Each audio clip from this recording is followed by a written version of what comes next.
Yeah, hello everyone. Anxious Al, Pastor Pete here. How's the world been treating you, Anxious Al? Anxiously. Feeling anxious?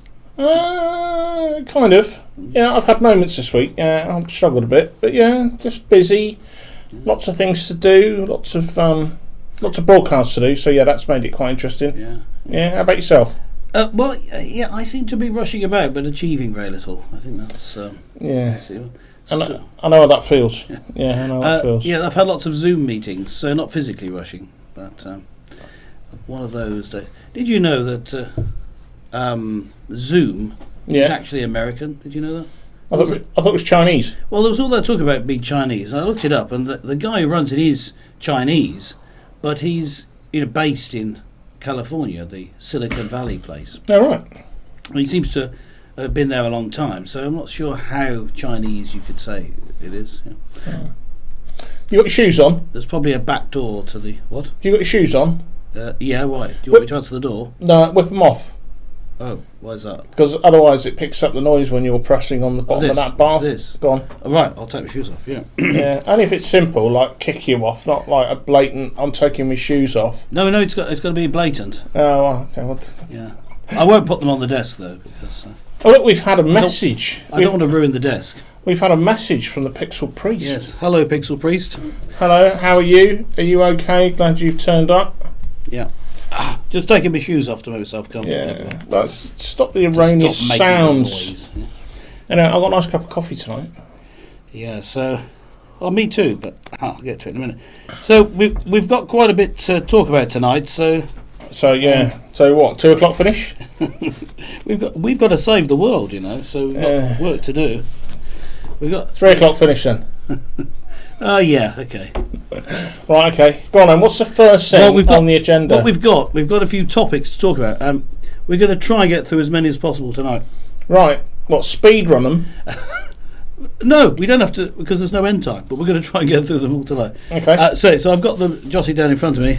All so right. one of the first. Do you know what? I've actually printed them off and left them on the printer. Don't worry. So I'm not going to tell anybody that. So then they think I'm foolish and a bit badly prepared. They think you were a bit dim. Yeah. They think you were just ridiculously oafish. Yeah, I've got lots of other things I have to do. I would never say that. No. Some people might. Hey, look, we've got somebody else that's turned up. What? Well, Can you see? Yes, I can. It says evening, everyone. Yes. Good evening. Cheers. That's from Trevor Wood. Hey, Trevor. Yes. How you doing, my mate? Happy birthday for the other week. Make yourself a nice beverage and settle down. Yeah. I hope you got something slightly more interesting than I've got. Is it Friday night or Thursday? It's Thursday night, isn't it? Yeah. We've got a theme that you'll see developing, I think. Do you think there's a theme? The theme is us talking. No, there's a theme about time. Check this out. Check this out as if by magic. Oh, look at that. It was as if by magic on the screen. Yeah, look. See, I was mistaken. They were here all along. I thought I'd left them on the printer. Luckily, yes, you were actually very organised. Yes. Now, we've got.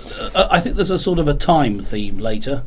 So things that are retro, things that are vintage, coming up later. Oh, right. We've got a theme of time, and then time travel. We're going to talk a bit about that. So if it's retro and vintage, that's just like our era, then, isn't it? Well, so don't you mean that? No, don't you think it's more like it's retro vintage to young people, and yet it's comfort zone for the rest of us? Yeah. Well, it's what. We'll reveal later what we've got, but we've got something that's from a previous era, but actually it's from when we were young. Dear. When we were younger, I was going to say we were young and beautiful, but obviously, we're still beautiful. But and I'm still young, but yeah. So we're going to rattle through some subjects. See what if you're there in the chat, either live or you're joining us later. Let us know what you think about what we say about these topics. Then you're part of the conversation, which is the purpose of these talks. When we say Anxious Al and Pastor Pete save the world, what we really mean is we talk and you save the world by making things, intelligent comments and sorting us out. So the first one, we were going to talk about driving because, drivers in the UK, I mean, what are they like? What are they like? How many hours have we got? Yeah, so driving is an interesting experience. My contention is that that London drivers. This is from my time in London. I used to cycle through London, but London drivers are the fastest and the most reckless, and yet ending up being pretty safe. It's weird because once everyone's decided we're all going for it, you're all everyone's on the alert. I didn't. You're on the same wave. Yeah, I didn't have a crash in London. Someone drove into my car. I was going to say just as well if you're on a bike. Yeah, well, when I was with my car, someone drove into it while it was stationary. Almost, it seemed on purpose. Someone backed slowly into my car. There was a witness, so I know what happened. All right. And did you get him? Well, yes, because what happened was, here's the story. It was apparently a large Range Rover backed into my vintage retro Mercedes 190e, and as it backed in. Is that a nice car? I couldn't even tell you. A vintage Mercedes they're 190e. they're actually quite common. They were common Mercedes, but they were sporty at the time, like the 1980s. Let's look this up. Vintage. You carry on. 190e. Yeah. A lot of people, you see them around a lot because the engines are so good. They still just keep running and running. So I see them around here. But the Range Rover backed into it, and then drove away. Now there were witnesses because I lived opposite a shop. Parked my car outside my house. Lived opposite a shop where there were some people who saw this happen, thought nothing of it, but then the Range Rover turned around and drove past the people who were watching, and did this. As they're driving past, that's me looking threatening. Oh yeah. Okay. Let's just update what this looks like. That's the car. Yeah. Now my car didn't look like that in that it didn't have the spoilers around the bottom and the massive wing at the back. But it was designed as a racing car. It was designed as a rally racing car. But if for fans of car racing, just at that time the Audi Quattro came out. All right. And this is rear-wheel drive. The Audi Quattro is four-wheel drive, first rally car with four-wheel drive, and it had a turbo on it as well. It was just far quicker than this. This is naturally aspirated engine. This is obviously pre-Vicar days. Well, no, I bought. Well, yes, it. All right, I was a minister in a church. Let me speculate, because looking at that car. Yes. In fact, put your comments in chat. What career do you think Pete had? Yeah. Whilst driving that. Let's have a look at that. What career did I have while driving that? It was pre-Vicar. You are. Yeah. Right. See, now I think FSB. I think you used to work for the new KGB with that. But remember, it didn't have a wing at the back. Yeah. It was a dark red. It was sort of this colour. Okay. Yeah, well, if it was black, then all right. Hang on, let's see if I find a black one. Not a black one, a dark red one. Anyway, let me tell you the rest of the story, folks. We are getting to our time theme, and that's all coming up later. So hang around, and we've got an interest. We've got some physical stuff from a previous era to try out. So do hang around for that. But the car. Yeah, it's more that, but it didn't have the wings underneath. It wasn't the sports version. How about that? Is that more akin to what you're driving? No, that's well, it's got the fancy alloy wheels, whatever, but mine didn't have that. But it was lowered slightly like that one though. But the car was a write-off after it had been backed into. Really? Although, it was very thorough. But if I'd have been in it, I would have been safe because that Mercedes was the first car to have a cage for the passengers. Oh, right. So it protected you even. It would have protected you even if you'd gone on your roof. Anyway, as they drove off, the people in the Range Rover just drove off looking. This is threatening face again, just in case you don't get it. Do this. Yeah. So drove back, and this so incensed one of the women outside the shop. Oh, they're trying to threaten me. Right, I'm calling the police now, and shot them to the police. So if they hadn't done the threatening drive-by, they would have got away with it, but they did catch them. Yeah. I had that 190e before I got this job as a vicar. Yeah, okay. So I'm just trying to figure some issues out here. They're not massive issues. So first off, we've got a slight problem with chat there. What's the problem? I think they're doing well. No. It's not chat themselves. It's the chat window, so it needs resizing. We'll do that for next week. But comment from Trevor. I was told to treat everyone else on the roads as idiots and expect them to do something stupid. It's worked so far. That's that's very wise advice, isn't it? Yes. I suppose for me is what is it that annoys you most when you're driving? Now I've got another job, what I call my real job. Mm-hmm. Yeah, yeah, and I'm furloughed, but basically I'm a driver, believe it or not, and I drive the fastest motor on the planet. No. Mm-hmm. No, what's the fastest motor on the planet? Obviously, a white van. Absolutely. So I've got my own white van. Yeah. But I had to do sort of semi-longish journeys and stuff. But I just find certain things that annoy me. So like people don't look ahead, do they? Nobody ever looks ahead. That's what really annoys me. Yeah. Yes, people don't look at there's a when I was being taught driving, I was taught not to look at the road in front of you because you know that's there. You look down the road and you sort of sense whatever's around you. Yeah. People who drive really close when when there's a speed limit. Yes, yeah. Because what are they doing? Why are they driving close to you? They've got to. If you're going at the speed, assuming you're going at the speed limit, they don't. Yeah. They don't need to come close because they can't go any faster.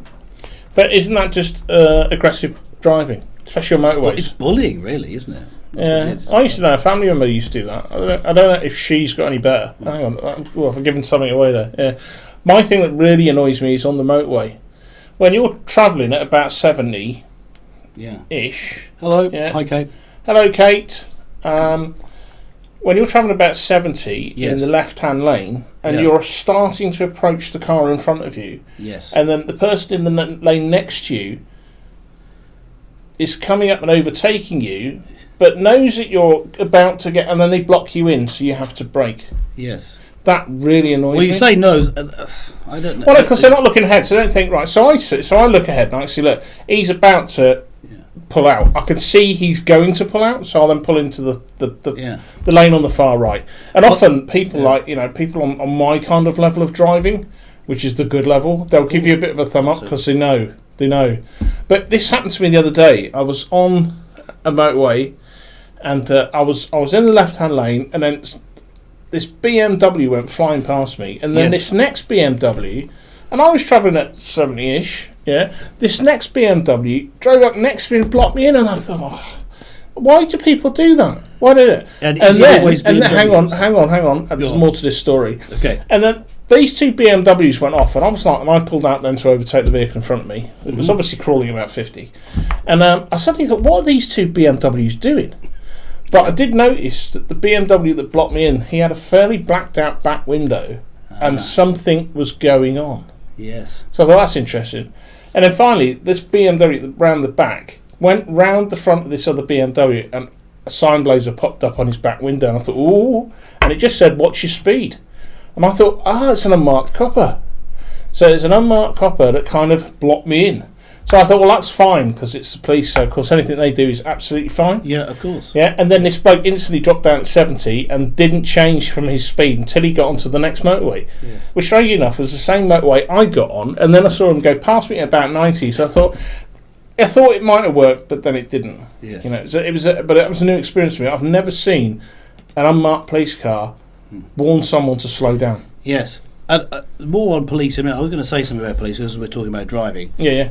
But I just want to answer the question: what was I doing when I drove that 190e? What job would I have? And it was a bit cheeky because you said, "Was it because before I was a vicar?" Which it was.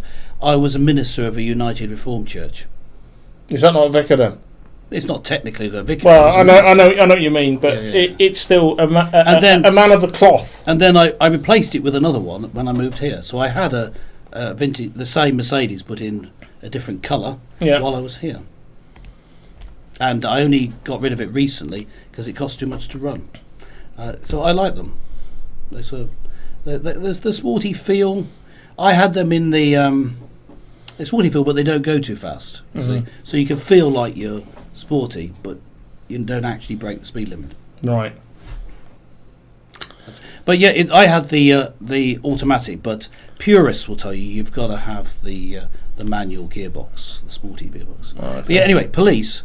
I was stopped by police in Liverpool for driving. I misread a turning. There's whatever you don't turn down here, and you did. There's a really weird turning. So you're driving along. and you in the more or less the centre of Liverpool, and you want to turn left, but there's too many roads for them to. They need an island there, but there's too many roads, so you have to turn left, then merge right into another road, which is sort of a weird thing to do.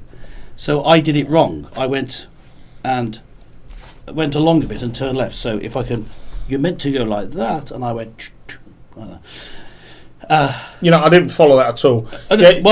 Too many left-hand roads. It doesn't matter. It doesn't matter if you follow it. All you need to know is I was doing something wrong, right? And therefore the police car who done it right was sort of cut up a little bit. Not dangerous. But what, by you? Yeah, by me. So you cut off a police car? Yeah. So the car was coming like this correctly, and I went.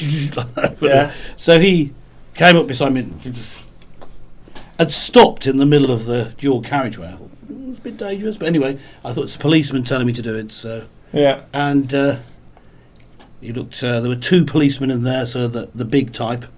The big type. Yeah, like they were on their way to what apprehend a miscreant and squash him. And so I said, before I could say anything, they said, "What do you think you were achieving by that little stunt you did?"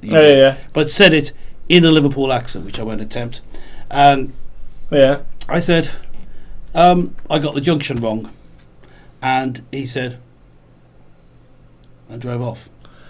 Yeah, fair enough. And I thought, that was quite good, wasn't it? Yeah. I was just polite. I didn't say, I just said I got it wrong, and that was it. Well, I got stopped. Because he could have taken it further. Because I didn't. He could have done. Well, strangely enough, I got stopped by police, and he said he got me with a gun, not a gun, a speed gun. Oh, and he said to me, he said, "Can you explain that for me?" And I went, "I'm in a hurry." And he said, "Don't do it again," and off I went. That was it. You see, honesty is the best policy. Oh, absolutely. Yes. Yeah. My poor mum. Oh, I don't know. Whatever. Anything first. But yeah, I'm in a bit of a hurry. And he said, "Right, okay. Look, hang on. Who we got? So, people who drive really close when there's a speed limit done. That one. Hello, Kate. Pixel Priest. People who drive straight at you on a narrow road. Oh yes. So you have to stop to let them by." And then give you a cheery wave. Yes, they say thank you when they force you to do it. Yes, I know that one. A cheery wave, eh? I like that. Yeah. Is that one of those? Yes. Well, people tend to do this, don't they? In a car, they go, thank you. I tend to do that personally. Oh, I like to give it the rock thing. Oh, right, that's not Spider-Man. Sorry. That's that. Like, that's that rock. Yes. Well, I think it's offensive. Spider-Man. I think that might be offensive in Italian, but I don't know. Well, some people say that's the devil's horns. That's why it's in rock concerts. So. I don't know if that's true. People say it. But yeah, we've got a new viewer. Yeah, right. It's Mr. David Bamber coming in on YouTube. Hello, folk. Hello, folks. Well, he says folks. I said folk. Right. Is that because you're talking folk. Back to him? He's singular. Yes. The singular David Bamber. Yeah, I was watching a folk band earlier. Yeah, and and he was playing on a guitar. Yeah. And he had the words "folk you." And I thought that was quite interesting. Yes, interesting pun. Yeah, absolutely. Hello, David. Glad you're here, mate. Yeah. Glad you're here. Bring some sanity to this conversation. Yeah, okay. Now, so we've really been laying into drivers for a little bit. Just before we leave the subject. Yeah. When you're a cyclist, we introduced when we were first talking about it. I said I used to cycle in London, which I did. And I was saying, well, the drivers in London were quite good in that they were going fast, but they seemed to have their wits about them. Yeah. So it was almost safer. It felt safer to go in rush hour when most people were, they were all used to driving, to go in another time.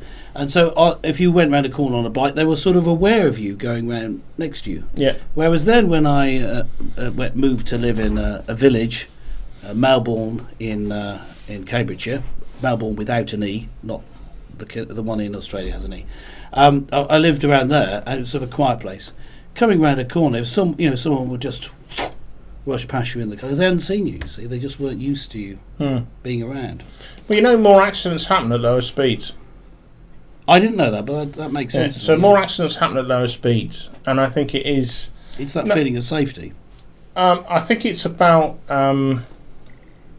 complacency. I think if you're doing 30 and you're pootling along and you're like playing with the tape deck or Yes. whatever it is, DAB radio Tape now, deck. is it? Tape deck, yeah. The old We're 8-track. doing that's The 8-track. part of our theme. We're doing retro stuff. Yeah, We've okay. done a retro car. So the We'll cover that. 8-track player in the car, gramophone, I don't know, and you can bump. But when you're travelling, probably at high speeds, you're more alert, or you need to be more alert because obviously things happen faster.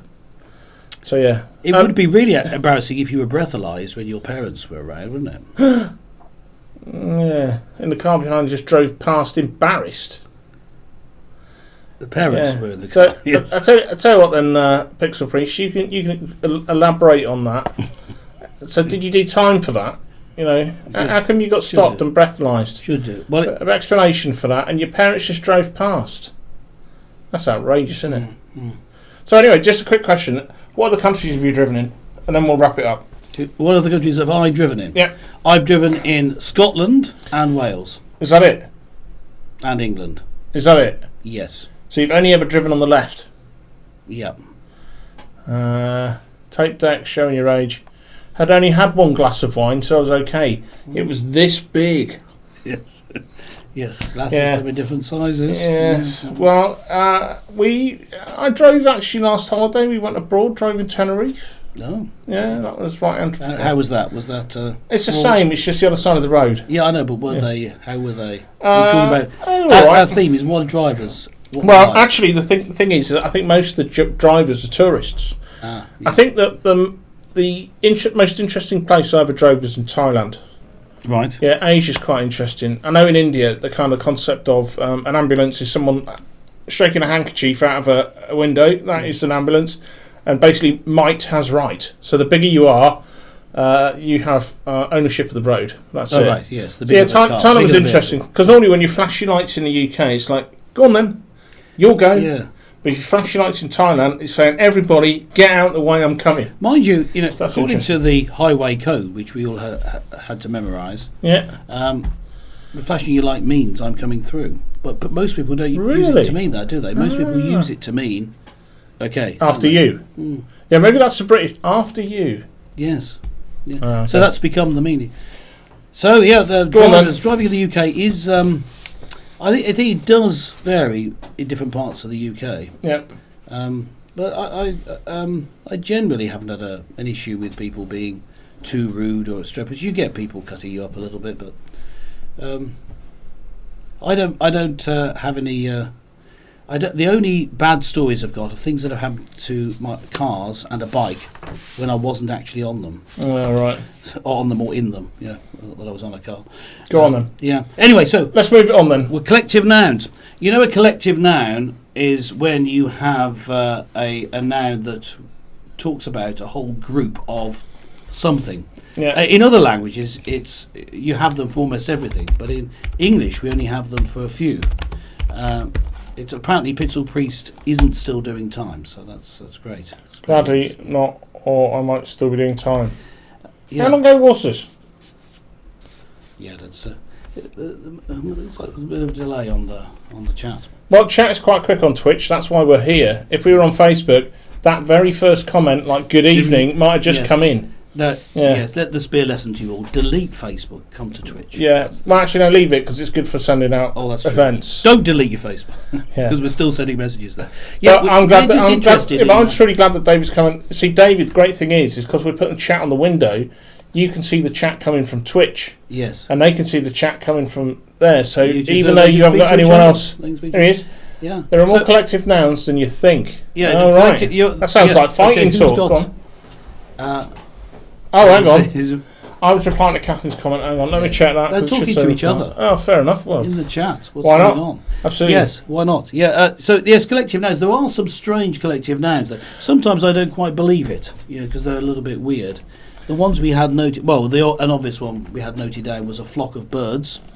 Really? Yeah. Never Now, heard of it. There's Yeah. a murder of crows. Yeah, that's one of my favourites. Yeah. See, I think you're very queen. You're very queen. You're very keen on doing these quizzes. Yes, let's do a quiz. Go on then. You do something and say, what does this mean? What? No. Do something. Do a word. Why don't you say, see, rather than say, what's a murder of crows, you Ah. could have said, Does anyone know what the collective noun is for crows? Yeah, but we could come up. So yeah, what is the collective noun For crows. No, but they'll know that now because I just told them. Well, it's a test. Oh, so sorry. anybody, right? Okay. Does anybody know what the collective noun is for crows? They might not. Yes. Yeah. Right, and we'll see how quick the response is on Twitch. Yeah, and we'll see if they were listening. Nah, they're all talking to each other. Yeah, I think what was happening there, the Pixel Priest said, that it wasn't a goldfish. Oh, it's a murder. Yes. Yes. Oh, that was pretty quick, wasn't it? Yeah. That Well was done. very quick. That was Well only a done, few Kate. seconds. Yeah. So interestingly, the Pixel Priest had said, or Kate had said, was it a goldfish bowl of wine? Yeah. Is that the collective noun for wine? No, that can't be. No. That's a Magnum, isn't it? Yes. Yeah, so Well, basically... a Magnum is a large bottle, isn't it? A super large bottle. I thought a Magnum was 6 bowls. You might. Well, I don't know. Okay, what's the Perhaps chap collective? will know. Okay, what's the collective noun for 6 bottles of champagne? Yes. Yes. It might be champagne, right? Let us Anyway, know, yeah. So, what collective nouns? Then, which ones? Is there an unusual one that you know? well, then, Alex? let me turn to said internet. Yes, turn to the internet. Oh, what is the bees, there you collective? I know what that is. Hands up if you know. I don't know. You don't know what? I know nothing. They live in it. A hive. A hive of bees. Yeah, Is that right? a crate of champagne. You wish. Yeah, yes. absolutely. Yeah, that's it, a crate. Let me have a little look on said internet, and then I'll bring that into the TV screen. Yes, let's have a look. Let's have Yeah, a there are what some really examples weird of ones, collective- aren't Here we go. Let's just have a look at this. Let's bring this in. We can have a look together as chat. Should we come in a bit closer? And you could always make them up though. You know, like what is the collective name for a group of politicians? It's a bike of bees. What are bees? A bike. A bike? No, can't be right. No, shut up. What website are you looking at? It says a hive of bees here. Yes, I Hang can on, see. tell you what, let me bring the desktop in. Yes. This might mute us. Just bear with me a second. Okay. It's a bit- Right, go for it. Right, there you go. And let's zoom this in. yeah. Yeah, what does this say here? A hive of bees. It does not say a bike of No. bee. A bike of bee. A bike. It's a light, but interestingly, look, it says a flock of sheep. Yeah. Right. And Old a herd English of word deer. for colony, nest, or swarm. Hang on, who's writing that? Let me check. Swarm of bees. Let's see who's doing chat now. Hang on. Motor chat. goat, pack of hounds. Yeah. Old English word for colony, nest, or swarm is a bike. No, okay. Okay, well, Do you know? I think I'm we've got some almost. superior knowledge here. I'm almost willing to believe that. Almost. I sort of say Almost. almost willing to believe that. Okay. Yeah. So, what about vicars then? Oh, hang on. What is the Hang on. collective? Let me bring this in. Have a look at this. What's that? This is quite funny. It better be after that build up. Yeah. So. Right. Where? Oh. A delay of solicitors is Yes. good. Yes. A delay of solicitors. Right. Yeah. We've got. Let me see if I can put a big Google into the screen. Right, and then we can all be it What together. is- yeah. So, what were you going to say, Pete? Sorry. No, I was asking a question about either priests or vicars. What's the there is a collective noun, I think, for a group of either vicars or priests. Okay, let me see what I can do. Collective noun for clergy. Yeah, I'm sure. Priests. Clergy Is a collective. Yeah, noun. a clergyman. Right. Okay. What's a group of priests called? I'm always worried about doing this. I should do this offline. Yes, let's have a look. Let me. If I do this online and something comes back and it's dodgy, we could get banned. Yes. A group of priests. A group of priests is a clergy. A clergy, a priest. There you go. So it's not very. Collective noun for ministers. It's not very insulting, is it? I was. Oh, council of ministers. Yes. Yeah. I thought there was some animals that they had a council of as well. Yeah, we'll have a look. Let's see if we can go back to that. Collective nouns. Oh, look. Is it a prudence? Oh, yes. I've What heard is that that. for? What's a prudence? Let's fade that in. A Who said prudence that? of what? It's a prudence. I found a sprig A of sprig of vegetables. vegetarians.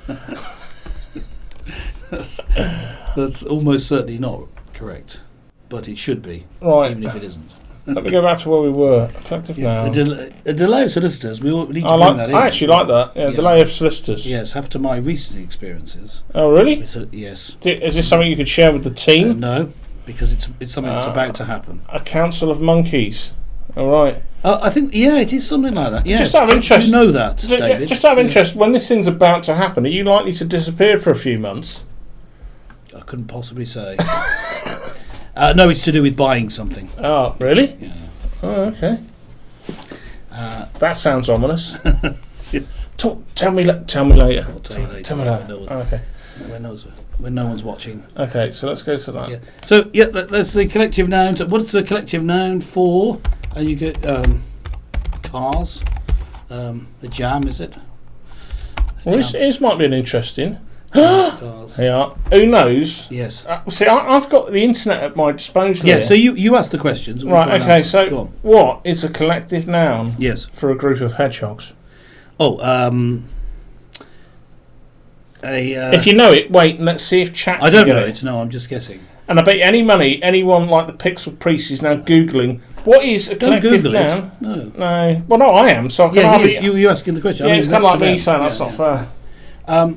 Is it something like a prudence would be quite good, wouldn't it? No. Well, it's You've got to be interesting. careful. You know, it's interesting when people Spike. say, "Is a group of hedgehogs called a prickle?"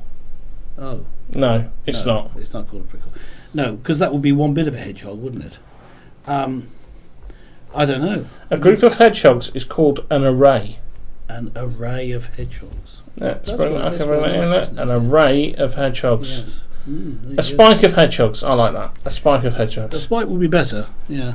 David Bamber, you want to get in with the questions? Yeah. Right, go on. Let's have a look for some others. Um, What group of animals is called a loveliness? A loveliness. No way, that is nice. What's a group of animals that are known collectively as a loveliness? Oh, look at that, a romp of otters. Okay. I guess they do sort of romp around when I've seen them in the zoo. What do you say, a loveliness? Yes. A loveliness of canaries. No. Flamingos. No. Come on, chat, have a go. Mice. A loveliness of something. Mice, you're getting to the right. Yeah, you're getting smaller. Gerbils. Smaller? Smaller than gerbils. Yeah. Is it an insect? It is. It's a type of insect. What's that? A flaming god.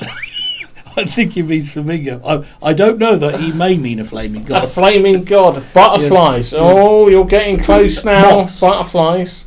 No. I'll tell you, because you'll have, there's probably about 800 billion different kind of... I found, which I found very disappointing. Yeah. Ladybug is not quite the same. Lady Have the same feel bird. to it. Yeah. So go on then. What's a group of pigs called? Let me see. An oink. No? No. Okay. I'm Sty. I'm going to have a sty. I think that's where they live, innit? All right. A herd. Oh, yeah. We've got two on here, another one on here that we can use. Butterflies, okay. So, a group of pigs is called a drift or a drove. Oh. Oh yeah, well, yeah, a drove, because now you used to move pigs around, didn't you? So a drover was someone who moved the animals around. That makes sense. Makes sense. Over to you Drovers. for a second. Talk it through. I think. No, drovers were a big part of British culture, weren't they, in the past? So a drover, a bit like the cowboys out on the range in America. In Britain, the drovers would, take the sheep and the pigs around and move them from one place to another. And there's that the big place, Offa's Dyke, the big. So it's not really a wall, like a mound along the edge of Wales, was to stop the drovers from taking presumably their pigs and other animals, across the border. So you could only go to the place where you had to pay a tariff. Oh, right. Yeah. But it's a great walk. Offa's Dyke, you can walk along the top of it. Oh, right. So there is a contradiction here, because it's also got a herd of pigs. Well, I would have said a herd, but I thought that's a bit boring. There must be a specific one, which turns out there is. So, yeah. I mean, you tend to just use. I tend to just use herd or flock or something. Here's a nice one. Yeah, a trip of goats. Yeah. Okay, I'll do another couple, then we'll do. Actually, Yeah, we're going to move on to one more then. retro item. All right, we might need to get our A lovely assistant. our lovely assistant to help with this, but let's just do two more. Well, we've got right? a box opening first. So. Yeah. Well, you'll have to do the reveal. Coming up, folks, box opening. The reveal. Very popular on YouTube, but this is Twitch. Absolutely. Box opening videos. Yeah. Oh, they bring it. Millions of people watch them. Well, yeah, but normally they're opening exciting stuff, though. Hey, this is all right. exciting. So hopefully Depends who you are. the prompt of assistant We'll whatever. So two more. So two more. Yes, go ahead. What is a collective group of thieves? You're not answering collective that. noun for a group of thieves. Yeah, don't you answer that. No, Pete. I know it because I've got it written down in front of me. Yeah. So here's this one's for chat. A collective group, and I want to see what I can find. Oh. And you kind of hit and you think, oh yeah, I remember that, but then you think, oh, actually, it's still quite nice. So, what is a collective noun for a group of squirrels? Oh, now yes. Oh no, Mrs. No. No, I got this. It's on the tip of my tongue. You see? No, I can't. I thought that I knew it. What, for the squirrels? Yeah. No, I can't. Come on, chat. It's gone. I'm not going to get it now. So, collective noun for a group of thieves. Yeah. Well, I know that one. Yeah. Go on then, tell it, because chat's gone quiet. Yeah. Well, it's a gang of thieves. It's a gang of thieves. A gang of thieves. Yeah. A chatter of squirrels. That's a good answer. I like it. I don't know if it's true. A dray. A dray. A Pixel Priest. She knows what she's talking about. Is that right? Yes, it's right. But there's also a scurry. That sounds better. I have to say. Scurry of squirrels. Have you noticed that? No, there's this trend of asking Germans to say the word squirrel. Supposedly they can't say it. It sounds something like skvil. The English word, obviously they can say their own word. But Americans say it very funny as well. Most American accents, anyway, end up with mainly the R's being pronounced. Squirrel. Squirrel. And so if you have a scurry of squirrels, that would really test. Squirrels. Yeah, that'd be like having a mouthful of cake, wouldn't it? You should go in. If you run into any Americans or Germans, just ask them to say that. Yeah. Okay. Because that's not rude at all to laugh at people for their accent. No, of course it's not. No, you're right. Go on then. Let's move on. Retro stuff. Going back in time. Lovely assistant. If you are hearing this, can you come to the studio wearing a mask? Oh yes, absolutely. Yeah. Need a mask because I suppose we should remind people, are actually in separate rooms here. So the magic of digital. I'm actually going. CGI. I'm going to a chiropractor at the minute. Yeah. So I will talk about that as well a bit later if we want to. Yes. So he's not even in the same room. No, we're not in the same room. So we are. Go on then. Let's hang on. Let me zoom in on you for the great reveal. We're not quite ready. Thank you, lovely assistant, for going. But we're not quite ready. There's a big reveal coming. Now this, by the way, this was delivered to my home. Yeah. Which I won't show you the other side because then. Well, it's all right. You showed everyone the other side anyway. Did I? Yeah. Oh, well, come round to my house later, and I'll give you a cup of tea and a thing. Oh no, I think it was that you showed the other side, showed where it came from. Oh, that's all right. So it doesn't matter the supplier. No, the supply doesn't matter. Watch this everywhere. Da da da! The big reveal. Hey. Look at them. These are retro sweets from Peak Sweets. Peaksweets.co.uk. Nice. Yeah, these are. Sadly, they're not sponsoring the episode. Wish they were, but I just put that down for a moment. So you get this little card in here, and all it says is Peak Sweets. And what is that called? There's a name for that sort of thing, isn't there? You can sort of scan it anyway. QR code. Yeah, QR code. They've got a QR code on the back. But so you get that, just like you would normally do in an unboxing video. I'm going through what you find in, and we've got all these different types of sweets that used to be common. And there aren't two of all of them. That's okay. Hold them up one by one. Let's go through. Well, let me go through them, and then I can taste some of them. There's more than one like this.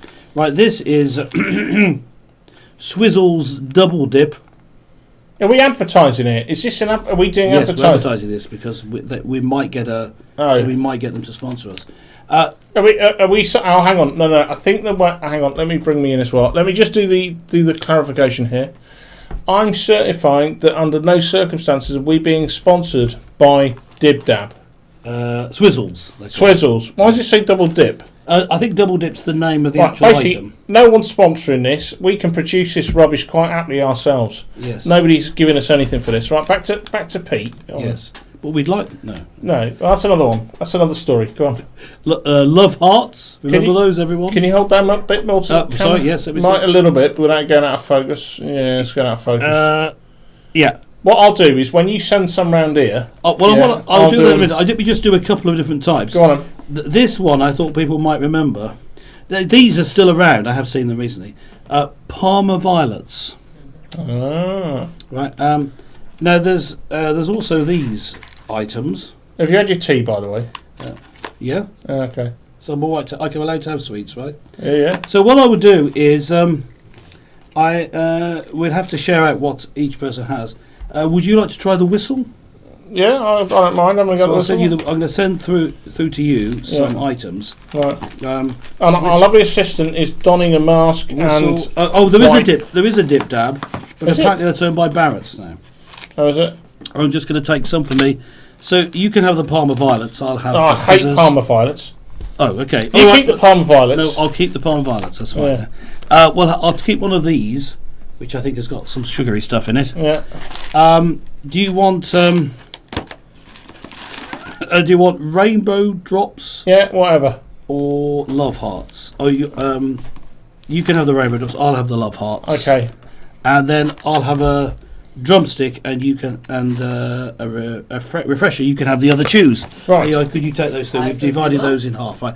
So what we're going to do, folks watching, is we're going to taste them and tell you what they taste like. Now, I don't eat much sweet stuff these days. Thank you very much. I tend to eat savoury all the time. Well, I occasionally have something sweet, but not very often. So I have a feeling these are going to taste very, very sweet. Some of these I do remember. I remember when I was young, going back from primary school, realising that a penny chew didn't cost a penny. I think it cost about threepence. And that was very disappointing to me. Why call it a penny chew? What have you got there? What's that? So, whether you're in the chat live or you're watching afterwards, let us know if you remember these. But also, what was your favourite sweet from your childhood?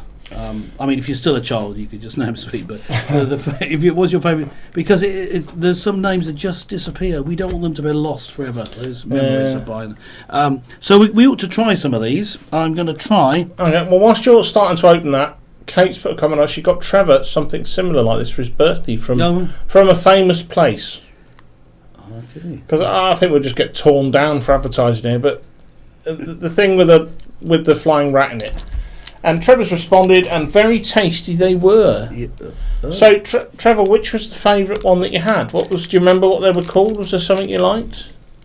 What have you gone for there now, Pete? This is now I've gone for one that I have had in the past few years. Yeah. This is a Parma violet, which you say are disgusting. I can leave some in here for you to taste, see if you remember. No. We'll see. We'll just be pushing the COVID thing a bit farther, I think. Right. What's that? Really? Yeah, is that the Parma violets? I don't think there's any COVID in it. Oh no, it does say ingredients COVID. Yeah, one of the main ingredients. Yeah. So let me just try. I think I'll try two because they're quite small. Look, you know my anxiety. Look, anxious. Yeah, don't be anxious. Well, I am eating Parma violets. Yeah. Okay. Doesn't it make your poo pink or something? I don't think we can show that on camera. But, well, that's that beetroot. If you just leave it on your tongue, there's quite a delicate flavour. As you crunch it, it becomes a little bit too strong. I recommend just leaving them on your tongue to dissolve. Yeah, so Parma, I like it. Yeah, they're really good. Love Parma violets. Yeah. Is that how you spell Parma? Yeah, that's how it's spelled. Yeah. See, when you write Parma like that, I can think of ham.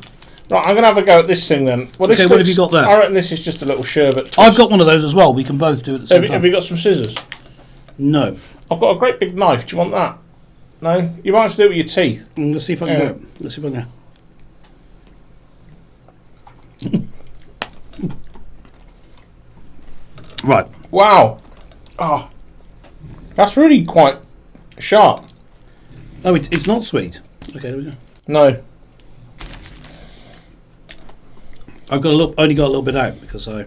That's because you rubbished it. I mangled it. Yeah. I'm not sure any scissors in the studio. Can you hear a dog snoring? It's all right. I'm just going to squeeze it to the end. Let's try it again. Deaky's having a snore.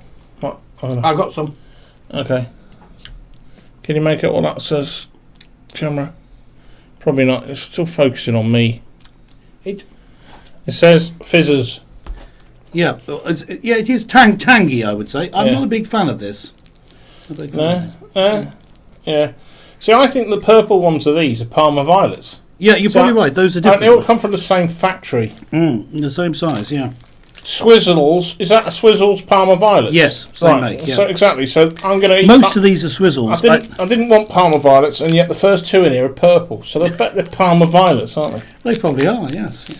Hang on, no, the first one's kind of yellow. Oh, it's broken. Yeah, so that's a little yellow one. Yep, that's right. Yep. Now it's interesting because I do remember these sweets as being small. You don't like it? That's lovely. Is it sweet? Is it very sweet? That's really sharp. Oh, it's sharp again. I say, I don't know what something wrong with your taste. I think there, so it's going wrong. Yeah, I think that was a Parma Violet. No. Has something happened to chews? Because I remember these. I've got two of these chews here. Yeah.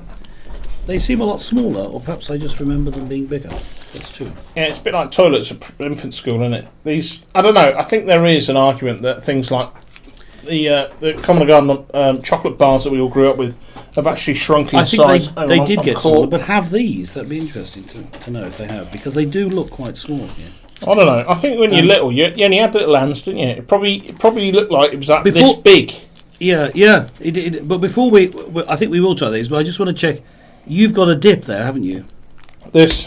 Yeah, so I've got a dip as well. We can try that last, I think. I've got a dip as well. Okay. You've got a quality one. I think mine's got a lolly in it. And you've got, I think, like a swizzle stick. A chalky thing, which is probably we'll come to that. A glued version of these. What do you want to try next? Want to try one of the chews? I've got... You try that. Before we go, folks, let's try this, because these are meant to be retro sweets. I think, obviously, they still make them because they put them together. But I do remember most of these. I think the Dip Dab one that you've got is the one I remember. But these are sort of a staple, aren't they? Love hearts. Yeah. So presumably it's got a little message on it, which I'll read out when I get in. Well, I thought that they'd modernised the love hearts. Have they? Into the 21st century. Well, let's see. You think they're a bit raunchy? It used to be... No. I don't think it was like... It was like, you know... I'll look at it first. So in the past it would have been Be Mine. And now it'll be something like Text Me. Do you know what I mean? Well, it says meant to be. Oh, yeah? I'll put this one down. I might eat it in a minute. Right, this one. Let me just show. Okay, I'm just saying. I'm opening the Vimto chew bar, but you're gone. Oh yeah. Oh yes, I'll try chew in a minute. I'm just going to show it a different one of these. Look, it's got a little face on it. I don't know if I can get that on camera. Oh, really? You won't get it on camera there. No, it's a little smiley face. I'll put that down. So I wanted to get through to see what they said. Oh, this one says real love. Oh yeah. It's a smile, and then the next one is a sad face. I see what they're doing. Yeah, they used to make candy cigarettes. Yeah, I used to like those. You sort of hold them in your mouth like that, so you're smoking. Yeah, very funny. I don't know what's on PC about that. Actually, I saw a meme. I'm going to look for that meme. Kids aren't meant to smoke. I think that's what. Oh right, yeah. Okay.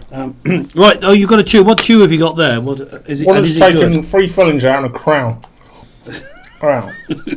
Yeah, chews are really bad for your teeth. Clean them. Yes, I've got a drumstick. Now, drumsticks were sort of a standard. I guess they still are. I guess it's the same as the ones you get on the with a stick. Yeah. Let me just try it. I'll try it.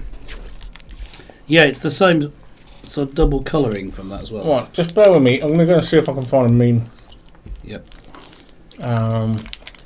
Okay. Well, behind the scenes here, I am chewing. Well, you're not watching me. I'm going to chew this. Well, no, I suppose there is some flavour. I could just got sugar. Oh, a bit much. It's a bit overpowering. Hang on, let me switch to you because then I can see a close up of you better. Whilst I'm seeking for stuff. For flavour, I'll just say, this is the drumstick I was talking about earlier. You can see that it's got that sort of funny with the double colour with the pink and the yellow. I don't know if you've had one recently, but the thing is, just as it gets overpowering, then it sticks to your teeth and you can't get rid of it. But maybe I'll leave that till later.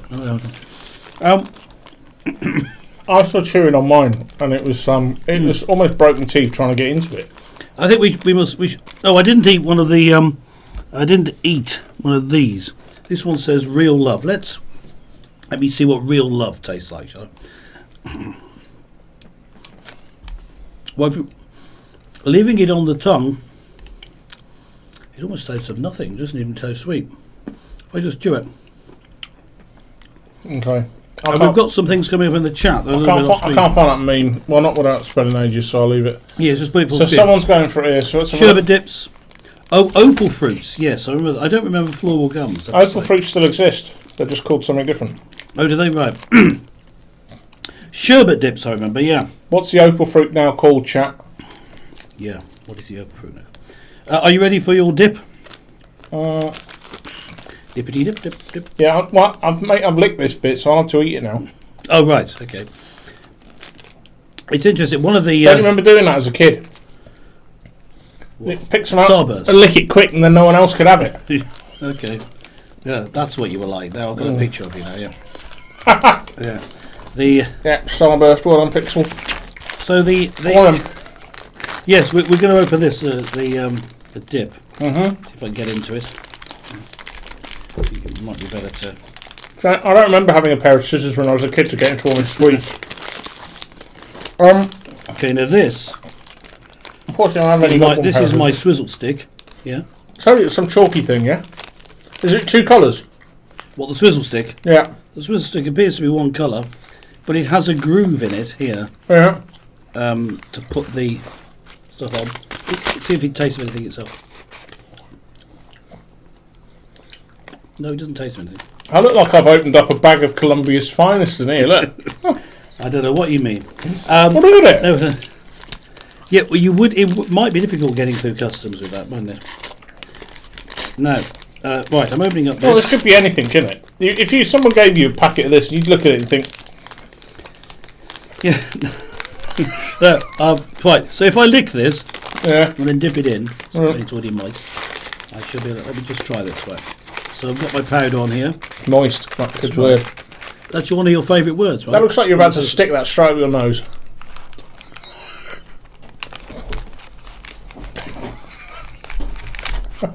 Interesting. It tastes of lemon. Oh, does it? Oh, I thought lemon. It says orange and cherry. So that's about as far from lemon as you could possibly Let me try it again. I think this yeah. might actually be cherry, me saying it's lemon. Haven't you got two flavours? Yeah, I think this one. It's funny, now they say cherry, now I've read it, I can tell it's cherry. But did you know that happens when you blindfold people and give them wine? What, if you tell them it's cherries? No, if you give them red or white wine, they can't tell the difference if they're blindfolded. Interesting. That's weird, isn't it? Right, shall I have a go at mine? Yeah, have a go at yours. Give us a taste test. If you have to peel me off the ceiling, then clearly the location in which... Don't eat it all. Yeah, well I'm saying... If you have to peel me off the ceiling, then obviously Pete sourced these retro from some sort of Colombian drug lord. Yes, yeah, maybe... I did have them in a secret delivery yesterday. Yeah. Right, anyway, it says on mine, sherbet dip with tasty strawberry flavoured lolly. Yeah. So that's my lolly, which you see, it's a bit. Can you see it's a bit red? It's a bit red, but it's kind of glued. So shall I have a go? Yeah. You see, my dip didn't. This thing didn't taste of anything. The swizzle stick. Yeah. Okay, so my word. What's that? Oh. So is that sharp again to you? Is it? Do you know what it is? Because everything's tasted sharp. Do you know what it is? I think I've just realised. See, it's all down the front of me. Yes. Nothing new there. It wasn't the day to wear black. No, it's always the day to wear black. That's all I ever wear. Right. I think it's because of how sweet it is. Okay. It's too far over the... It's so sweet, it's... goes on the other end, yeah.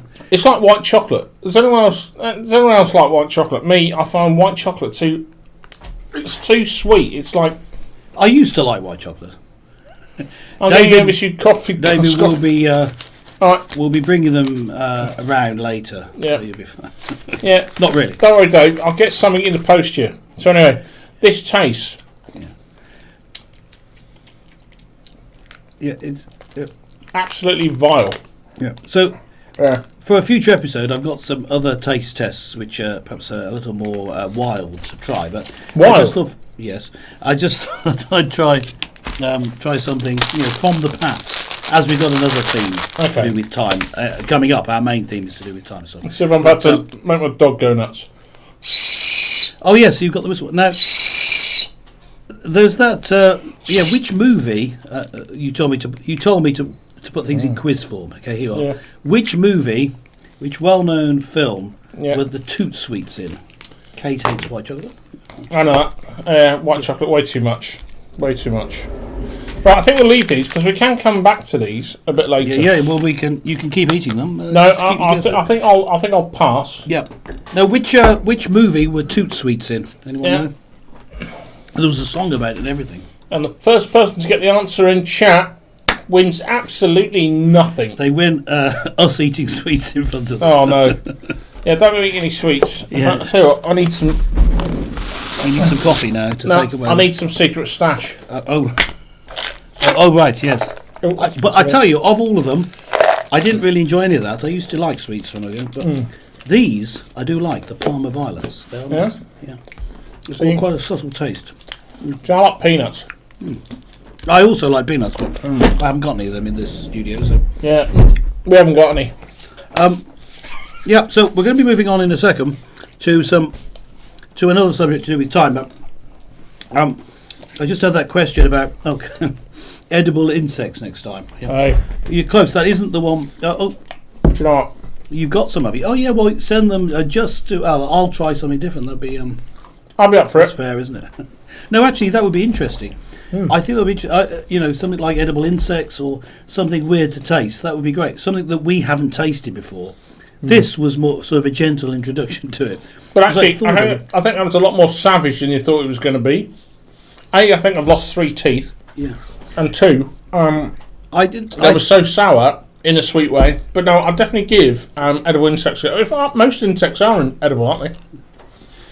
I don't know. Good to see you for there anyway. a lot of edible insects. Yeah, I thought that I would enjoy this more than I have. The only one I really liked has been the Parma Violets. So, there you go. I don't like kids' sweets anymore. Who would have thought? But yeah, it'd be interesting to try some things. I've got some. I found out you can order dishes from around the world. Was the thing I was thinking of. So, all right. you can find foods that are popular to a foreign palate. So, probably we won't like some of them. So, it'll just be interesting to try. I don't know. So, any suggestions? I think I'm rather welcome. I think I'm I've rather. dropped a sweet on the floor just now. Yeah, I think I'm rather. What's the word? Maybe just have a drink to get. Yeah, I could do with something to. I could do with something to drink as well. Actually, assistant. Oh. I don't know if they've got assistant. Yeah, we need to be right back, don't we? So we can, but we don't want to lose this huge audience we've got. No, yeah, but I'm quite versed in a lot of different foods. I suppose there are always certain things. I've got my drink here. Just leaning forward. Yeah. Send me the address and I'll arrange it. Okay. Yeah. Yes. Yeah, we'll send you the address. What's the address for Sherlock Holmes? 29... 221B Baker Street. I knew you'd know that. Yeah. I knew you'd know that. I'm a fan. Are you? Of Sherlock Holmes. I read the entire short stories of Sherlock Holmes, about Sherlock Holmes, in middle school, so I was Who's your favourite? 13. Who's your favourite Sherlock Holmes? I'm talking about the book. Yeah, on the telly. Oh, on the telly. No, I like Jeremy Brett. See, I don't even know. The only name I know is Basil Rathbone. I like him as well, but yeah. he was more sort of a stoic, unfeeling leading man. He was fine, and the chap who played Watson, I used to know his name, it's just gone, is the one who does the Watson that everyone remembers. I say, Holmes. Yeah. He played it for laughs. Thank you. And that was quite funny. But no, I thought the series, I was it BBC? I can't remember, but what, a few years ago one? With Jeremy Brett. Hang on, let me look Not him the up. new one. I haven't. It has to be years ago, so I haven't had a TV for about 20 years. You haven't had a TV for 20 years? Yeah. How can you Nigel Bruce. Nigel Bruce. Nigel Bruce did play Watson with Jeremy Brett. Yes, that's right. You got him. Yeah. I think there were 2 people who played it with him, but I think he was the main one. I think. Oh yes, no, I know this chap. I know this chap. Let's look at images. Well, no, what? But yes, was Nigel Bruce? Are you saying, David, that Nigel Bruce was the one who played the one with who said, "I say, Holmes." No, Jeremy Brett is this guy. Yeah, he. I think he played the part the most like in the books. That's why and as a fan of the books, that's why I liked him. I have seen. Okay, what was the other one on chat? I have seen episodes of the one that's on BBC. Is he on BBC at the moment? Anyway, yes, it's on BBC, isn't it? But I don't really like it, the updated one. Well, who's the actor for that? Yeah, see, Basil Rathbone. That's the one I mentioned. He's Benedict's Cucumber Patch. Yes, that's it. Yes, this is definitely Nigel Bruce. Is definitely the guy I remember. Oh yes, is Nigel Bruce with Basil? Oh right, it's Nigel Bruce, is it? Oh, right, okay. There you go. Basil Rathbone is.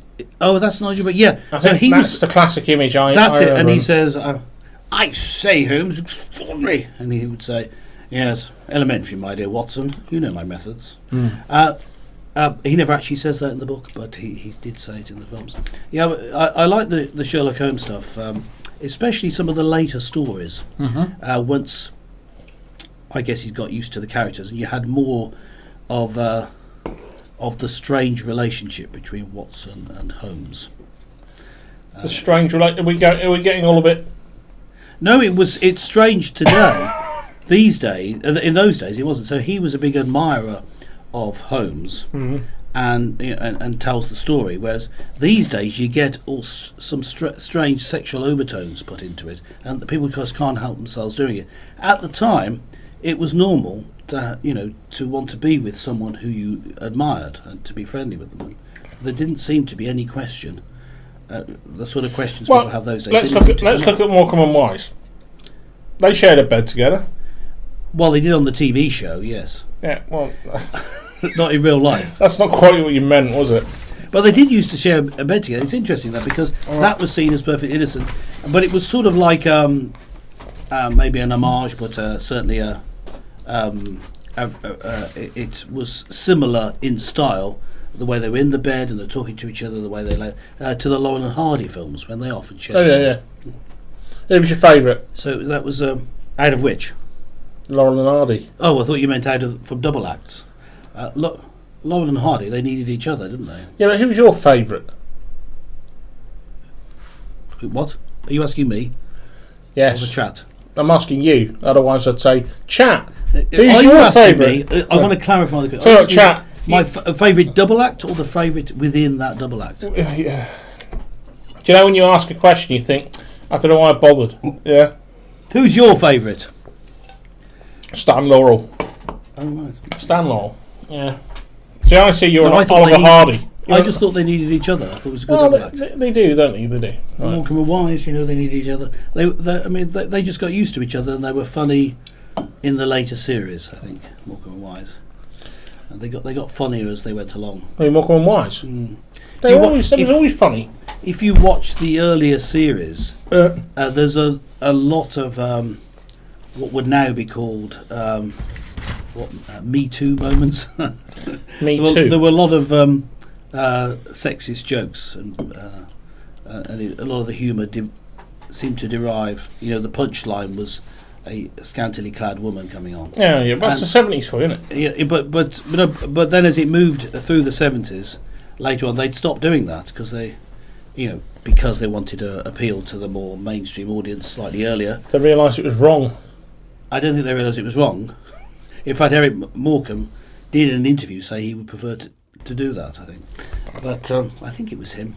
I may be maligning him. Well, there's a lot of similarity, isn't there? In I suppose it's cultural as well. There's a lot of similarity in the kind of gags that people in the 70s did. It goes in waves, doesn't it?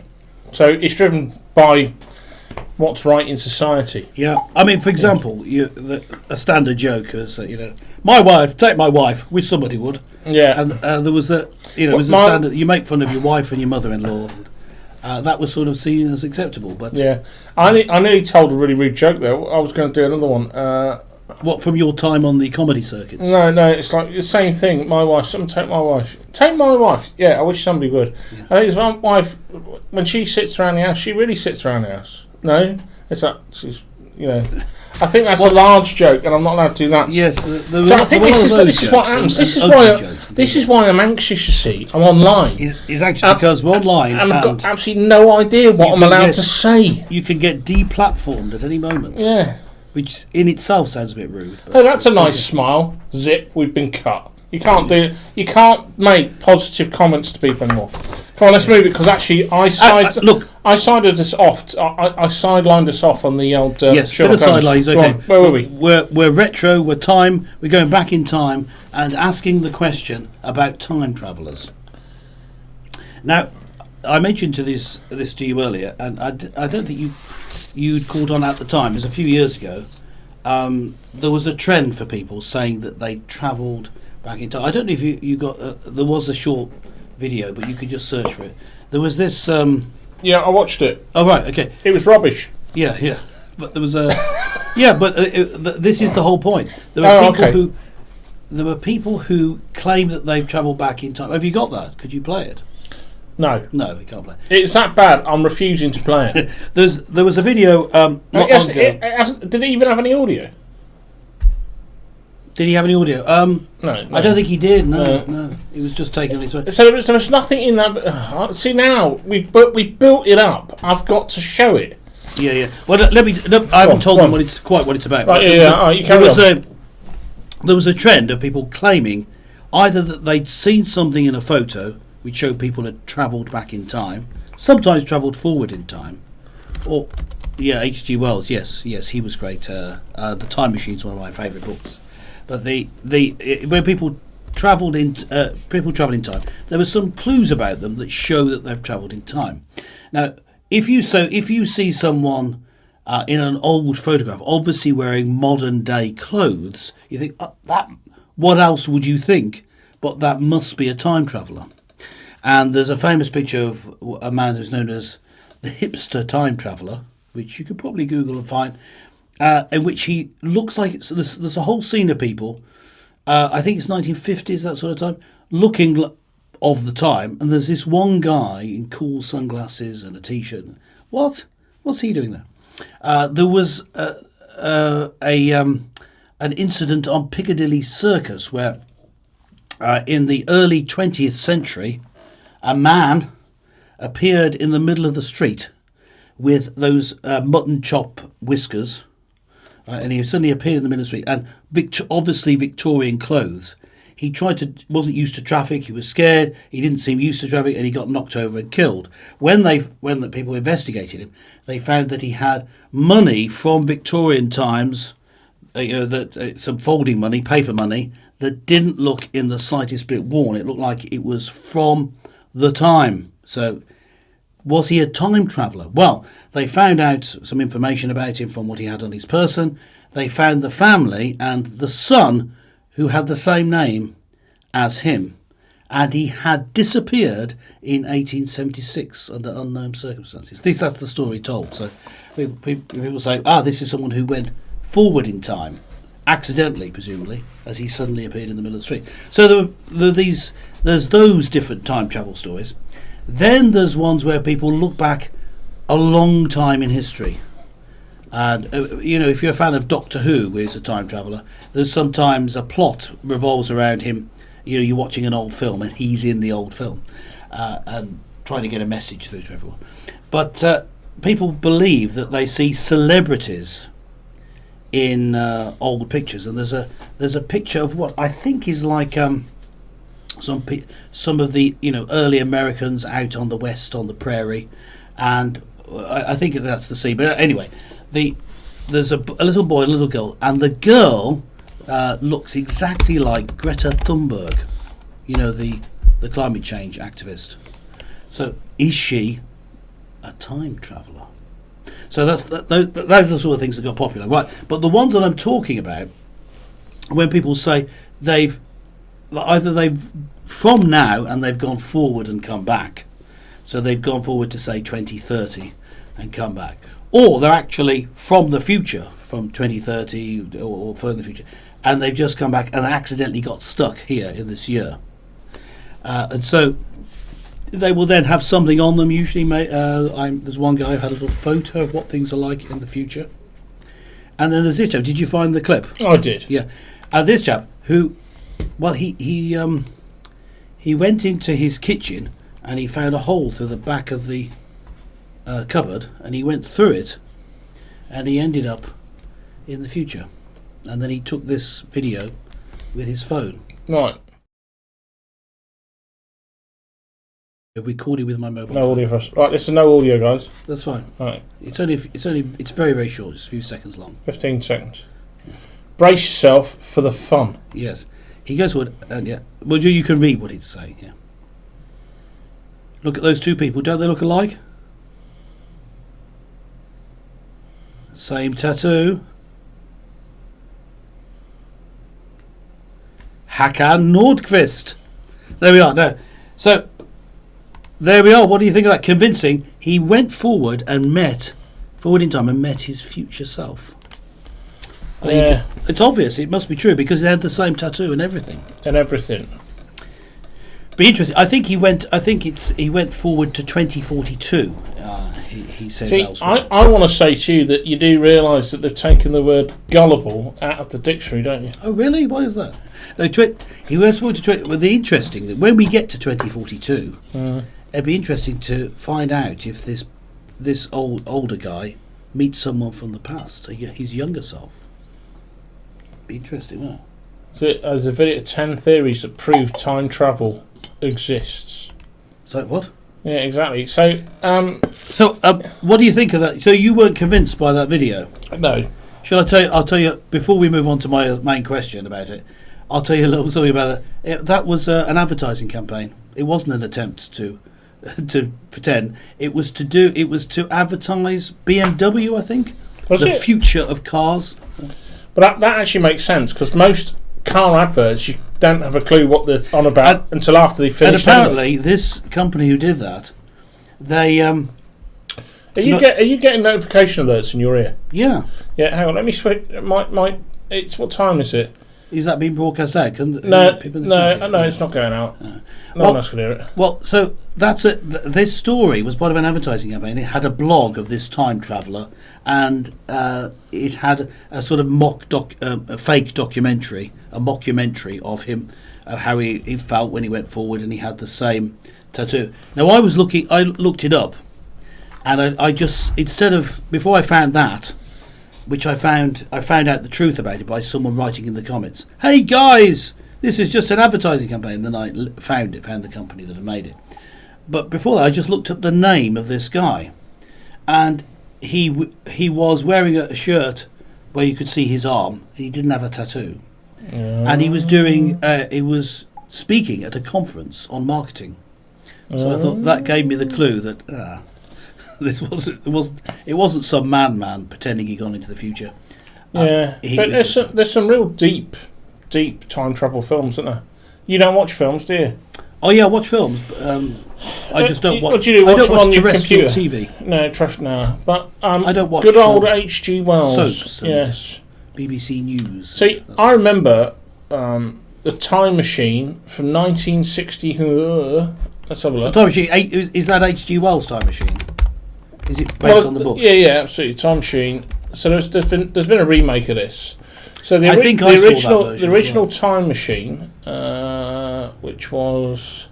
No, when did he write it? It was early. 1900, 18 something. Yeah, something like that, wasn't it? Rod Taylor was 1960. Mm-hmm. This actually it had a stop motion bit in it, which I thought was amazing. I think I saw this in probably the late 70s, and I was absolutely blown away by it. Yeah. Excuse me. Hang on. Yeah, because the key thing about that is you have this rather old-fashioned looking machine, don't you? And then it rocks about because of his travelling so fast through in time. And then you have to have things changing around the machine. So it's a challenge to film anyway.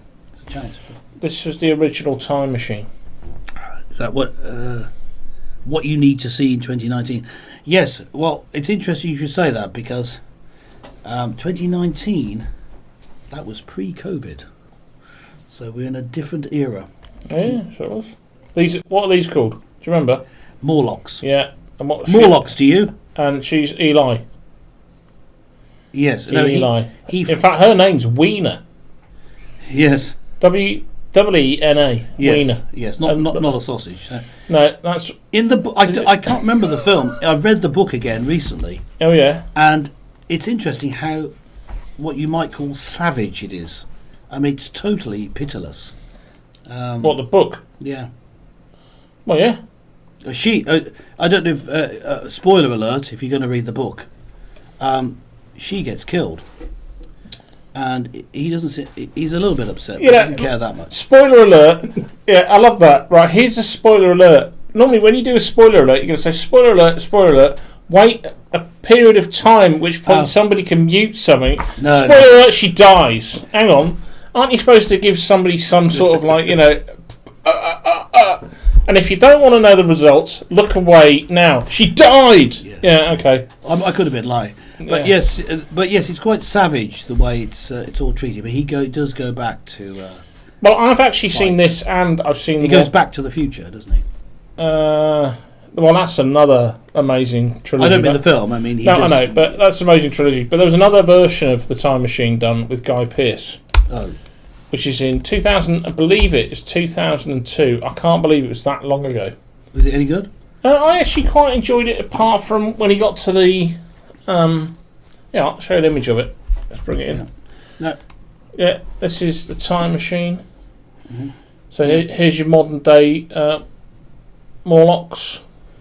And they're a bit more. Yes. Yeah, I think that the actress in it, who he falls in. Oh, spoiler alert! Look away now. Look away now. Has everyone looked away now? Right.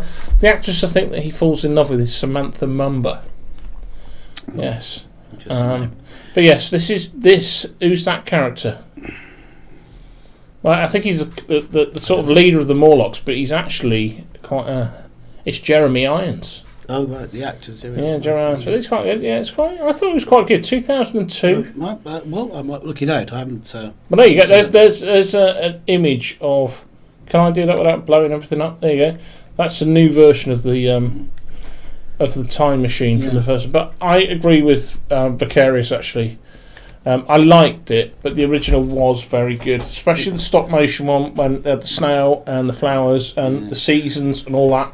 Yeah, and it was 1960, so it was like they're talking about pre-nuclear and all this sort of stuff. So it's like no way, this is like quite crazy, isn't it? So. Yeah. Now in that version, they did have lots of visions of war, wasn't it? Doesn't he stop off a bit on the way? I think in that film, doesn't he stop off and it's a bit too hairy, so he gets back on again and continues into the future? I seem to remember him doing that in the film. Yeah, so I don't think he did. He didn't do it in the book. But there's a bit. So okay, I think just to tie in with that, because time travel isn't travelling through space, it's just travelling through time. Yes. Yeah. So the key thing I think at the end is when they nick his time machine, and he has to go and they drag it into the little building thing they got there. When he started time travel forward and his house disappeared, he was then in a place where he was opposite a shop, and the shop was there was a mannequin in the shop. Right. And what was really interesting is that he got to see the latest fashions year after year after year. Yeah, it was a good idea. And saw how the skirts started rising up. Yes. Do you know what I mean? And that sort of thing, which I thought was really, really interesting. Yeah. And then he stopped when they got to the atomic wars and stuff. Yeah. An interesting thing, which C.S. Lewis, the author C.S. Lewis, famous for lots of Christian books, but also the Narnia tales, which they are Christian, but they're fantasy novels. But he wrote 3 science fiction novels. Are the Narnia books Christian?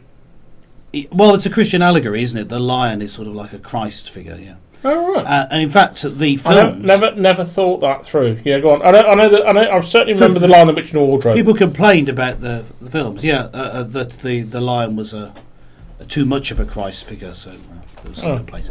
People complain about anything, it seems. But the thing that, including us, but the thing that C.S. Lewis majored on in his 3 science fiction novels was how ancient tales told you the truth. So he's going into the future, but it has links with the past, like ancient stories about Merlin the wizard and all that. They all tie in with Christianity and everything to tell you the truth behind the universe, including what's happening on other planets, and they travel on a spaceship to another planet. Anyway, what's interesting is in this science fiction story, they were interesting to do with our current discussion is they has angels in there, Right. and angels. He says, well, that say you as a being made of matter, your position is in relation to the earth, so you're drawn down by gravity to the earth.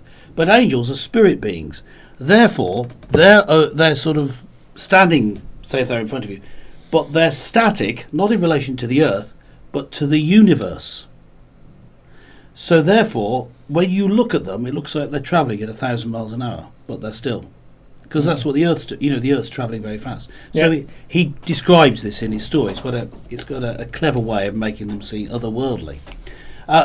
So the reason I mention that is that's true in time travel as well. Say if you went 6 months into the future but stayed still, you'd actually be on the other side of the sun to the Earth. Because in 6 months' time, the Earth's gone round the sun halfway. Yeah. And so when you do this time travel stuff, you have to say, we go forward in time, but we but actually we can't just blink and go forward in time. We must still be travelling through time because we're tethered to the Earth. See, I'd never contemplated that. All right. Although I have. I made the stories too complicated. No, it's right. It's actually a valid point, because even if you think of the original, let's talk movies because it's easier. The original Time Machine. Yeah. When he's travelling through time. In fact, I don't know if there are anyone in here who likes Red Dwarf. Any Red Dwarf fans? Yeah. Well, I've read the book as well, but it's a book of the series. Yeah. Okay. So wasn't it written for TV first? Yeah, it was a TV show first. Right. Yeah. The Chronicles of Narnia are excellent. I agree with that. Yeah. Trevor, what he I assume that's an answer to Red Dwarf. Yes. So there's a bit when they talk about that, when they manage to time travel back, because Lister's been Lister being a hologram, right? No, it's Rimmer. Oh, Rimmer's the hologram. Right? Yeah. See, I'm talking to people who know what we're talking about. You just say that, yeah. So Lister's the one I'm listering. Yeah, Lister is Craig Charles, isn't it? Yeah. Yeah. And he's the only one he's the only surviving crew member. Yes. Rimmer's a hologram. You got the cat and you got Crichton. So yeah, they figure out a way where they can travel back in time, but there's still millions of light years from Earth. So even if I'm going to travel into the future 6 months, trouble is going to take me about 6 months. Yes. Thank you for that.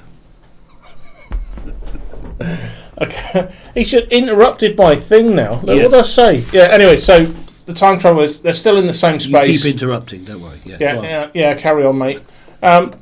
So he's still in the same space. Yeah. Carry on. I'm just eating a Parma. Yeah. You go for a different time. Yeah. But that's an interesting point, because space moves around you. Yeah. If you were to stay in the same, you've got to move in space and time to stay in the same place on Earth. Yeah. If you move or travel through time. But the way they did it in the time machine. But that just makes it even harder. Yeah. But the way they did it in the time machine, it wasn't like he went out of existence when he was in the future. He went through it. He just sped up, didn't he? Because he could see things changing. So. Yeah, but like you're saying. Fine. Yeah, but like you're saying is, if you're saying 6 months down the line, you're going to be the other side of the sun. Yeah. Because of how the Earth and the sun have moved orbit within our own solar system, galaxy. No, solar system, isn't it? Yeah. But that's only if you blink out of existence. No, but what I'm saying is, if you could theoretically watch time sped up in front of you, yeah, you'd actually see it move. Unhappy in love. Yeah. Unhappy in love. This one. Unhappy in love. Really? Mm-hmm. That's every married man, isn't it? What? Hey. See, that was not true. Hang on, where's the ASD button? I've hit the ASD button somewhere. Yeah, I'm very happy in love, me. Yeah. But that's an interesting point. If you were watching it, you'd see something move at the same time, wouldn't you? Yeah.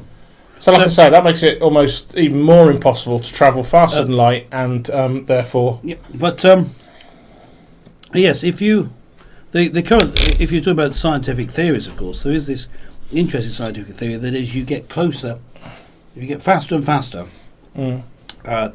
time changes, get slower and slower. Yeah. Until you get to the speed of light. And then it starts going backwards. Yeah. For you. For you, yes, just for you. So even on that theory, you can never go forward in time, you can only go backwards. Even on that theory, yes. Obviously, you could never go that fast because you'd fall apart before you got there. But yeah, but there are things that travel faster than the speed of light. Yes, I've heard that. No, yes. What are those things? Thoughts? I don't know. Star Trek employees. I don't know. I was going to say neutrinos. I don't know. Yes, but even if you're talking about you're talking about. I can't remember. I can't remember the theory that goes with that. I did read that somewhere, but it's gone now. My mind's going. My mind is going. What movie is that from? My mind is going. I don't know. Famous science fiction movie, perhaps the most famous. My mind is going. My mind is going. It's a year. The name of the film is a year. 10,000 BC. 2001. A Space Odyssey. With Hal. Yeah, that's Hal when he dies. My mind is going. Oh, see now, when he gets turned off. The last impression was the best. Right. Yeah. Particles that travel faster than the speed of light. And he says it's full of stars. Yeah, neutrinos. Neutrinos, that's yes. I was right. Okay. Yeah, it's coming back to me now. Yeah, I'd forgotten. Yeah. But yes, it's it does seem. I mean, I think the time travel. I think I'm right in saying time travel is actually impossible, but it's fun to speculate about. But the thing is, of course, it is possible, as Vicarious Big just said, to travel forward in time because we're all doing it. So you could leap forward in time by going in a cryogenic chamber. So you get frozen, you don't decay or get older I see. for 50 years. You come back to life. You've actually travelled forward 50 years. Yeah, because what you've done... Yeah, because the two flips of that is that when you're travelling faster than the speed of light, time's stopped around you. Yes. But you're still ageing. Yeah. But there's... No, hang on. No. But it's the other way round, isn't it? So you've stopped and time is continuing. I don't know. It's getting too confusing. Well, no, because the flip side... Right, okay. What you're saying is it's got to work in two ways. If you can go forward in time... Yes. That means that... Time... Yeah, I can hear it. A bit of rustling. Palmer. Yeah, absolutely. I'm getting into them. Yeah, so cryogenically, you've been frozen, so you've stopped dead in time. Time's continued, so then you're reawoken 3,000 years. Yeah, so therefore, you've stopped in time, and time has continued. Yeah. So the other way around must be that time stopped and you've continued. Yes. That's why. Yes. Yes, I guess so. Yes. But that doesn't sound right either. Oh, anyway. But I think the thing about travelling the speed of light, you're talking about time actually stopping. Now, my personal opinion is because it's years ago, many years ago, I used to teach physics. And when I taught it at A level, we did teach about relativity, special and general relativity. And you do come across a little bit of talking about time and the theory of time. And I would teach the current theory, amongst scientists, current theory at the time. Maybe things have changed because time's moved on. Was that time was sort of a construct, just an idea. It's actually just the way we perceive things, travelling in the route of the thermodynamic arrow, where it has things tend towards disorder. So, are you going mental and bardcore again? So yeah, well, the thing is, don't start talking about the economy again, will you? Right. It was the economy last time. This time it's thermodynamics. Yeah. What it means is that it's only our perception that time travels in one direction. So therefore, you could reverse it. You could do whatever you like with it. That was the sort of prevailing opinion of the time in physics of relativity, but I don't think it's still around now. But time is just a construct, isn't it? Because basically time doesn't exist. It's just a measurement. Apart from tea time. You haven't stopped in time, though. You've just stopped aging like the peas in a freezer. Yes, when we were talking about the cryogenic chamber. Cryogenic peas, because they're being cryogenically frozen, aren't they? Peas. Yeah, and when you defrost them in the pan, flee peas. But be free. I was going to say, yeah. How about when you sleep then? Because when you're not frozen, so everything's still functioning, isn't it? And aging. Yeah, but to you, you say, I want Christmas to come sooner, for example. Well, if I did that now, I have to sleep for a few months. But if the night before you're excited about Christmas, you say, well, if I go to sleep now, Christmas will come sooner. That's what my parents used to tell me, anyway. Yeah. So if you go to bed early, I bet your parents are the ones that said that when the ice cream van is playing music means he hasn't got any. Yeah, is that right? Yeah, that's right, isn't it? Go to bed now. Yeah. Sorry, I've just got this thing about frozen peas now. Yeah. And how they'd be free. Frozen peas are time travellers. They are. But just talking about travelling backwards in time. Now, travelling forwards in time, we all do it, and you could sort of fake it that you end up in the future by going to sleep or being frozen. You haven't travelled forward in time for people looking in on you. But from your point of view, it seems like you have. But what about coming backwards in time? And there are quite a few people in recent years have tried to fake this, and it sort of gets you known, internet famous for a bit. Maybe you get a few followers,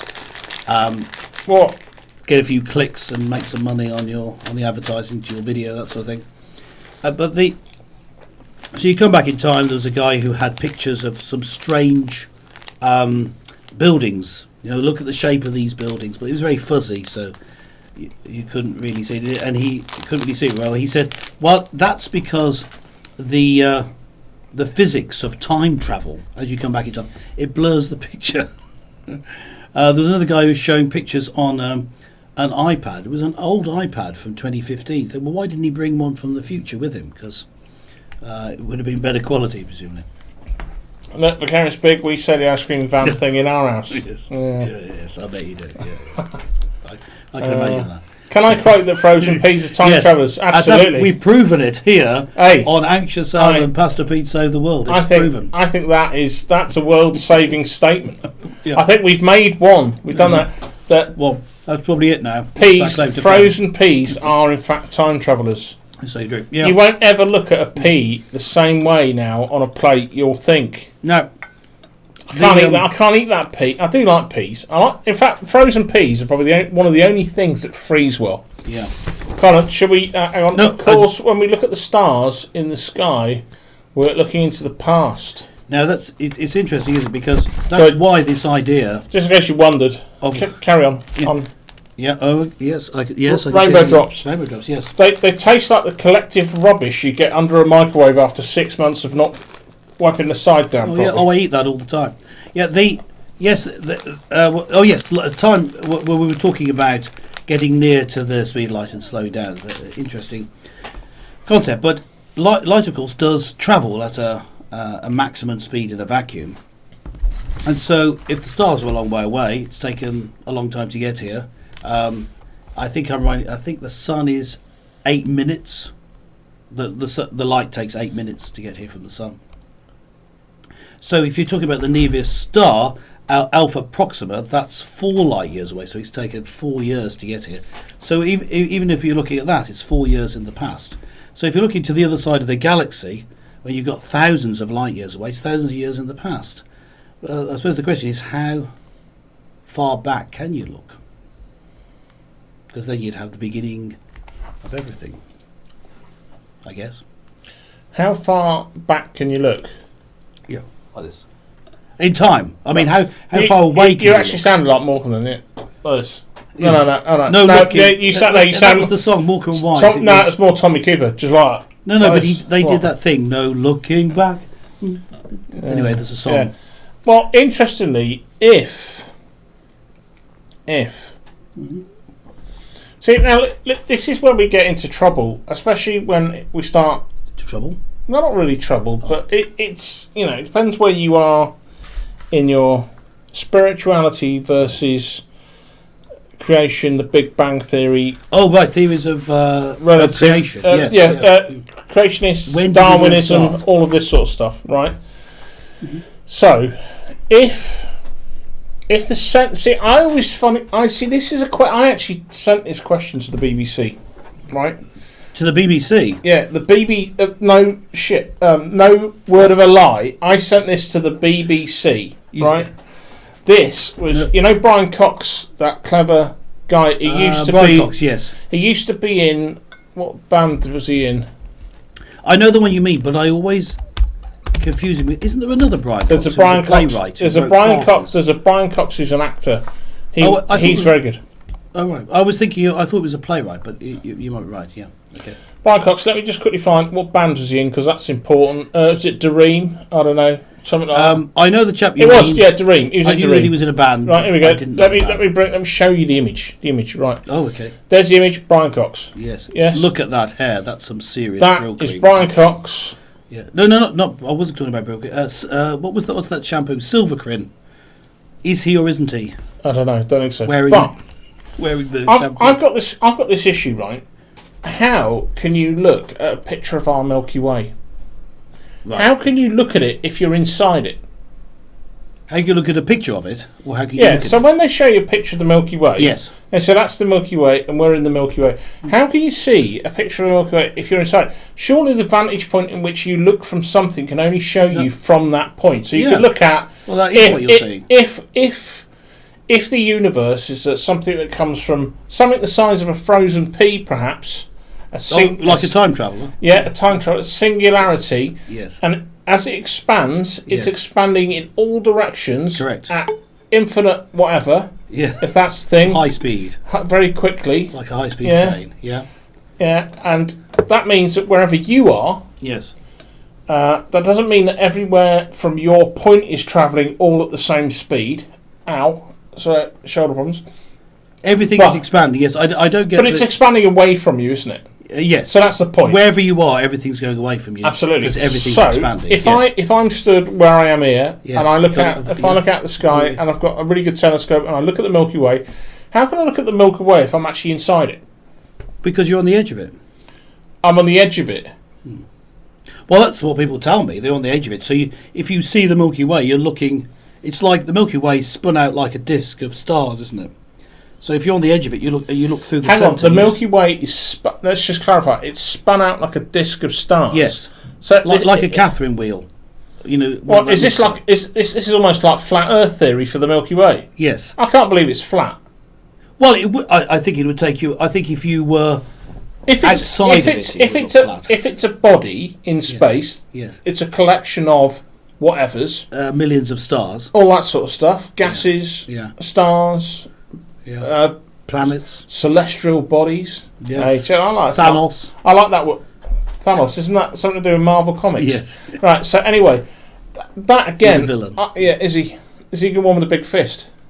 Yeah, the one with the glove. Yeah. Yeah. Okay. So the point I'm making is that if we need to get someone on our. I tell you what, we're going to have to start. We need an astronomer. We need to get somebody in because this is getting confusing. I'm now very confused. And it just so happens. No, I've made that up. We haven't got any guests. No, but we could try eating Milky Ways next week and see what it's like. No, I think we should try and get some guests in. Right. I'm gonna see if I can go to Brian Cox's agent and say. We need this explaining, obviously. Yeah, can Brian come in and explain it? But all I'm saying is that if the Milky Way is a celestial body, how can it be flat? I think it's a bit mad if it is flat. How can it not be flat? If it's spinning round like that, should it stay on the same plane and spin out? Why not? Well, look at what's happened to the solar system. All the planets, except for Pluto, and now that's not classified as a planet anymore, it was for a little bit, they all rotate on the same plane, don't they? Because they spin out from the centre of where the sun was spinning. My brain hurts, guys. Yeah, okay. David, what? Okay. Don't you look, this is a perfect model of the solar system. Look. Yeah, this is probably 20 to 10. 20. But we actually aren't they on different planes though? But they go round. You're just saying they're on the same plane. They're virtually on the same plane. All the planets. But at different levels. Right. Anyway, let's move on. On the same plane. Good point, Dave. See them all. Dave has saved the conversation. Yes. Oh yeah. No. Before we move from time travel, all right, which we have really. The reason I was so fascinated was you had all these people coming back. And so they're coming back in time. I've come from 2030 and I've come back and I've caught in this time. It's so terrible. One day I'll hope to be able to get back, etc., etc. And then there's people who travel forward and come back. None of them mentioned COVID-19. I'm just saying, I'm suspicious that they didn't really travel in time. You heard it here first. Oops. My dramatic drink ended up with a drop landing in my eye.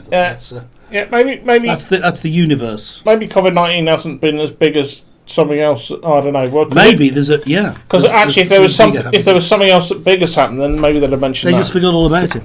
I don't know. Yeah, there was a series of videos people started making. Right, Pete, do me a favour. Do me a favour. Yeah, I'm going to take a quick toilet break. Yeah, carry on. You. Yeah, yes, go on. Yeah. So there was a series of videos made, sort of little skits. So tell me in the chat, as I say, whether or not you're in the chat live. If you're watching this afterwards, we'll go back and look at the comments, so you can still make comments. Some of you've seen any of these videos. There were a series of different videos where someone meets their future self. Deliberately a joke. It's not someone pretending to be a time traveller, and they come back from 2020 to their self at the start of 2020.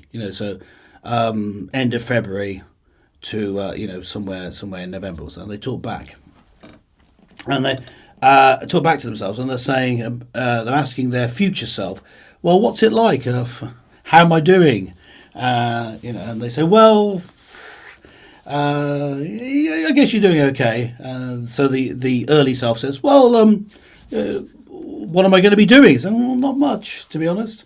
Well, I've made lots of travel plans, and the future self goes, yeah, well, not so much, because things have changed so much you wouldn't expect it. But then one thing that struck me in one of these sketches, it was the first one I saw, the earlier self, so before COVID-19, says, I guess there'll be a lot of news going on. Well, like the Australian wildfires.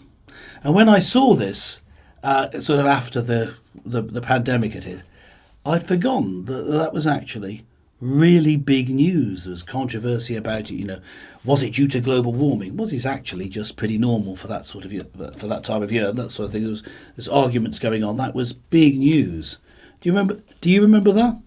Guys in the chat, I can't actually see the chat because it's sort of blown up. But if you're in the chat now or in the future to future chat, let me know. If I say to you now, the Australian wildfires, they're big news, does it sort of click in your brain? Yes, they used to be. That was it. It's interesting. It's just things have been wiped out. So you think of pre-COVID being like it's like in another time. Even though it's not that long ago, and if someone has died or been severely affected by COVID, it's been a big event. But if that's not the case and you've come through it, it's nothing huge and terrible's happened to you. It's a big event, but a lot of the individuals, what's happened to you hasn't been so traumatic. So it's a bit weird. It's just weird that things before it have sort of disappeared, because all the news for ages has been about COVID-19. You forget about the Australian wildfires. They're really serious. So I just can't at the end. No, COVID's dominated everything. Yeah, it tends to work that way, does it? Do you remember that? Anxious L? What? The Australian wildfires. They were big news. I do remember them, yeah. Yeah. But not anymore.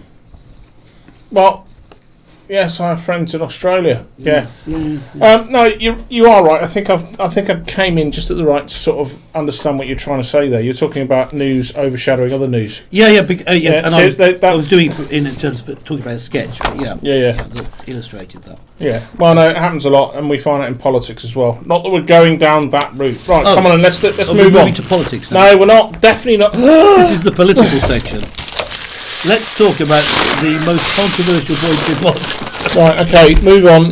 Yourself. Yes, I'm not talking politics. Okay, I think we should leap ahead. We've got a list of sort of possible topics. Can I pick one? But why don't we try some conversation starters? Do you want to try that?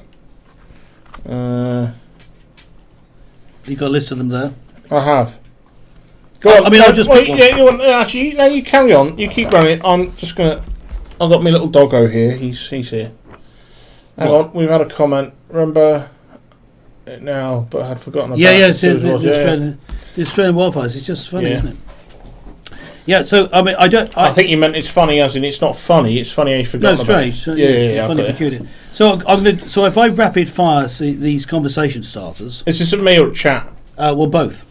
Right. Okay. And so these are conversation starters taken from the website conversationstartersworld.com. Nice. But I haven't taken them in order. These are ones I've selected.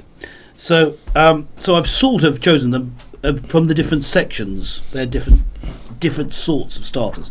So they're meant to start off a conversation, but if we just run through them, talk for a little bit about each one, see which one's the best conversation, it might be useful for future shows, but also if we do it fast, it might be interesting in itself.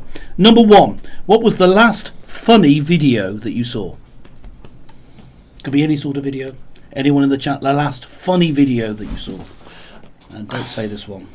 This isn't funny. See, the funny thing is, if I really thought about that, I'd probably think of something, the last memorable funny video I saw, but that doesn't mean it was the last funny video I saw. No, it says it's the last funny video, so it might have been a cat video you saw recently scrolling through YouTube or something like that. Yeah, I do get stuck in YouTube occasion. Yeah. You didn't find the time traveller one funny? You weren't impressed But it wasn't funny, it was no audio, no, it just, whatever. No, so last funny video, anyone coming in with that? Facebook, a one dog on trying Facebook, not dog to trying- fall asleep. I've seen there's a little one of a little puppy, I think it's a Labrador puppy, trying not to fall asleep in it. Yeah. That is very funny. I like dog videos like that. The last funny one that I saw, I think there's one about a cat fighting with a. Well, he doesn't really fight. You could probably find this on YouTube. It's a YouTube animal one. So I didn't see it today, but it comes up in your feed because I've looked at them before. So there's a funny animal video on YouTube and a bear. So this is not in this area. You don't get them in Wallasey. A bear comes into someone's garden, a brown bear, and a slightly smaller one. So obviously looking a bit younger, but just moving around, swagging around. Comes up to near the window, and there's a little cat, or normal sized cat, but small compared with the bear, just sitting on the steps outside, just licking its fur. And the bear comes up to the cat and sort of looks at it, and the cat goes, just swats it on the nose, and the bear runs away, but looks offended, then runs away. But the cat just ignores it and goes back to licking itself, which is hilarious. He's not in the slightest bit bothered. Just get up away. Great. Anyway, that was the last funny video I saw. Right, then let's do it. But I think maybe I just don't have the memory. I see so many memes, so many bits of clips and stuff. Okay, the dog falling asleep one though. That's Yeah, something that was very funny. Next Go on. Next conversation starter. Let's rattle through them. That's okay, but you need to have seen it depends on the video you see. Yeah. Right. What do you do to get rid of stress? They're not all funny conversation starters. You see, these are that's a more serious one, isn't it? Well, we talked about this, didn't we? We actually talked about stress release. Yeah. Yes. And well, we were talking about off air. Yes, we were. Yeah, that's what I mean. Yeah. I think they probably gathered that's what I meant. We talked about this. Stress relief. Yeah. You might have meant we talked about it earlier in the video. Oh, okay. Oh, yeah. No, fair point. Yeah. Sorry, guys. He's right. Yeah, we talked about this off air. But the thing is, there were different ways that people cope with stress, and one of the ways that an unhealthy might be. If you want to get rid of stress, it might be to drink a lot of alcohol. Or this is actually coffee, but might be. Or go running. That's a much better way, yes. Drinking a lot of alcohol doesn't work. A little bit, maybe. Read a book. Coping stress by reading a book. I think in that case, as Kate says, it's a comfort book. I don't know if you have comfort books. I have a few books that I've kept. One of my favourite books is The Lost World. But do you know The Lost World? By my mind's just gone blank. The author Arthur Conan Doyle wrote it. Yes, really good. It was made into a movie, but so I could read that story over and over again. Did that have Brendan Fraser in it? What? The movie? Yeah. I don't know. I've not seen the movie. I'm googling it. Good well, I've done. The Lost World itself that is an episode from Jurassic Park. The Lost World TV series. There's The Lost World by Arthur Conan Doyle, read a boring book. That's a good point. Yes, yeah. Falling asleep to remove stress is often isn't possible, but reading a book that then makes you fall asleep, that'll do it. Yeah, so it's interesting, isn't it? Because people do have different ways. I think comfort reading is one of the things that I would do. Read something I've read before, but I enjoy, and just the fact it's sort of a warm feeling if it's if it's a story you like and you like the characters in the book. That's what I find. Read a boring. See, I struggle reading because I've got. So would you watch a movie that you've seen before, or are you not able to do that? No such thing as a boring book. Okay. Oh right. Yes. Well, I think I could challenge you with some of the books that I read over the years. Okay. Well, okay. Look, I think for me, I struggle to read books. It's just part of being. But you might watch a movie, right? Yeah, and there's other ways of me watching media. I think distraction is a good thing to sort out stress, whatever that might be. It might be watching videos, might be playing games. Yes.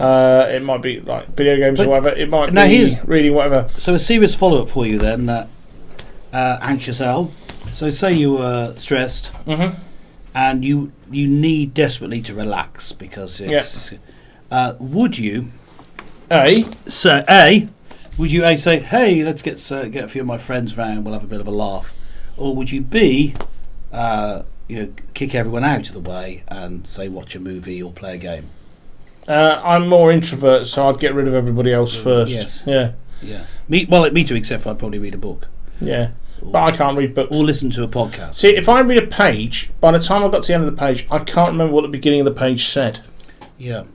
The only books I ever used to read prior to Internet World, the 1929 version of works of Shakespeare. That's a comfort book, is it? Yeah, for you? let's come back to that. Yeah. So for me, the only books I used to read when I was back in the IT world, when I used to be a DBA, was computer manuals, and that was it. And then the internet turned up, and I said, I don't bother reading any books at all. But I know a good way of getting rid of stress. It's probably exercise. Is probably the best thing. But we were talking about this off air, and we talked about smashing things up. We talked about men maybe having a different way than women. We had that idea. Well, I don't know. I think it can work as well. Oh, right, okay, yeah. A Zoom call with a friend and a glass of wine. Yes. So that's sort of it's goldfish bowl again. Pick some pieces here. Glass of wine. I guess it's the friends needed because then that takes you out of yourself. But I would do. Well, I think it's just an excuse to say it's all right that I can drink a goldfish bowl of wine. At least I was with someone. She made me do it. Yeah. But yes. So reading a comfort work. So if you love reading the works of Shakespeare, I guess that's something that would. It takes you out of yourself, but there's no effort in doing it because you read it before. That's what I meant by it being a comfort read. And so if you were to spend time with someone to relieve stress, probably it would be someone you knew and you liked, because there's no... Well, you don't really want to spend time with someone who stresses you out when you've got stressed, do you? That's right, yeah. But what I'm saying is that there is something about... Smashing things up. Punching things. Well, no, it's a destructive thing. I don't know what it is. It's the destruction itself. Yeah, it's like, and all I can say is that I remember taking a really big, massive server. This is back in the days in early 90s. So this was a massive server. What like Bjorn Borg? Sorry. No, I think that's a male thing. Yeah, no, I think you're probably right. It is a male thing. But so a big, massive. What it was called was an Avion Unix server, right? Which is quite a data general. Never heard of it. Yeah, I know. But it's a big bit of metal full of disks and all that. And we took it out of this. This room, and then we had to beat it to death to break it down to a point where we could, between three of us, it weighed about half a ton, get it into a skip. And after you'd done that, there was just like this sense of like, and it made me think of excuse me, it made me think of someone I used to work with who had his son, especially teenage son, who had a lot of anger issues and stressed and things like that. And the way he dealt with it is he bought him a massive punch bag that he just went and put up in the garage. Yeah. So when his son was like getting hyper stressed and vexing and all this, he said, "Go on, go take it out in the garage." And he go in the garage and beat 7 shades of whatever out of this this punching bag, and it would help sort him out. Yeah. So I think that's an interesting thing. So what I'm saying is that you can take that, and you can also think about say sports, or if like Pixel Pre said, was it going watch a comedy program, go running. So going running is that you're exerting energy, you're doing stuff like that. I think it's probably a really good way to beat the stress. Mm-hmm. Yeah. Yeah. So being destructive can be fun. One of the at St Paul's Church in Seacombe, there's a summer fair every year. One of the popular stalls, I forgot the word for it, was where they got all this old crockery and put it on shelves, and you just threw stuff at it and smashed it to bits. Yeah, like parishioners and just throw a few parishioners. Yeah, the choir. Yeah. No, we stopped doing that now. But you're right, because the coconut shy is taking its place. But that was very popular. But you're right. There is something about that actual stall that you think that was really good. That you managed. You're desperately trying to get that last bit of crockery. Yeah. But yes. The thing is, and also it's because you may have spent time carrying plates around. Oh, mustn't drop that. Now I can smash it. It's sort of a sense of release. Well, you go to a Greek taverna, innit? I don't know how many plates they go through when you have a Greek taverna meal out. They smash everything at the end and sweep it all up. They haven't got any dishwashers there. That's a brilliant idea. We should do that. Yeah. Yeah. Okay, next. Moving on. That's something to stress. We're rattling through these conversation starters. See which one we like. Only another 70 to go. Yeah. Go on. There's only 10 altogether. Yeah. What is something you are obsessed with? Shouldn't it be what is something with which you are obsessed? You don't end with a preposition. Maybe not. So I'm being obsessed with grammar there. Maybe. Yeah, maybe. What is something you're obsessed with? Chat. Yeah, feed it in. I'm going to have a think about that because we've had a couple of conversations, but we don't want to pre-talk about everything before a gig. So I haven't thought that. What am I obsessed with? Yeah. I think there is kind of. I think this is partly condition though. I'm a bit OCD. Like I want the kitchen to be right, the dishwasher to be right. That's an obsession. Order? Are you obsessed with order? Absolutely. Interesting. Absolutely obsessed with order. That's not an obsession of mine. No, I think that's... No. But when you say the question, what are you obsessed with? If someone said, I'm obsessed with, I don't know, maybe a novelist or something, like some... Yeah, well, you can take it in different ways, yeah. Maybe Kate would be a good example of that. She's a massive reader. Yes. Is that who's your favourite? Which author are you obsessed with reading? Yeah. Is that an obsession? Well, I think it's sort of used... Because that's not a condition, is it? No, but people use it. I think when they say I'm obsessed with someone, it's sort of like an exaggeration. It's hyperbole. So they're saying they're obsessed with it, meaning they think it's great. It's sort of overstating it to make the point. But that may be what this conversation starter means. I mean, that's the whole point. You can take it in any direction you like, can't you? I mean... and is obsession bad for you?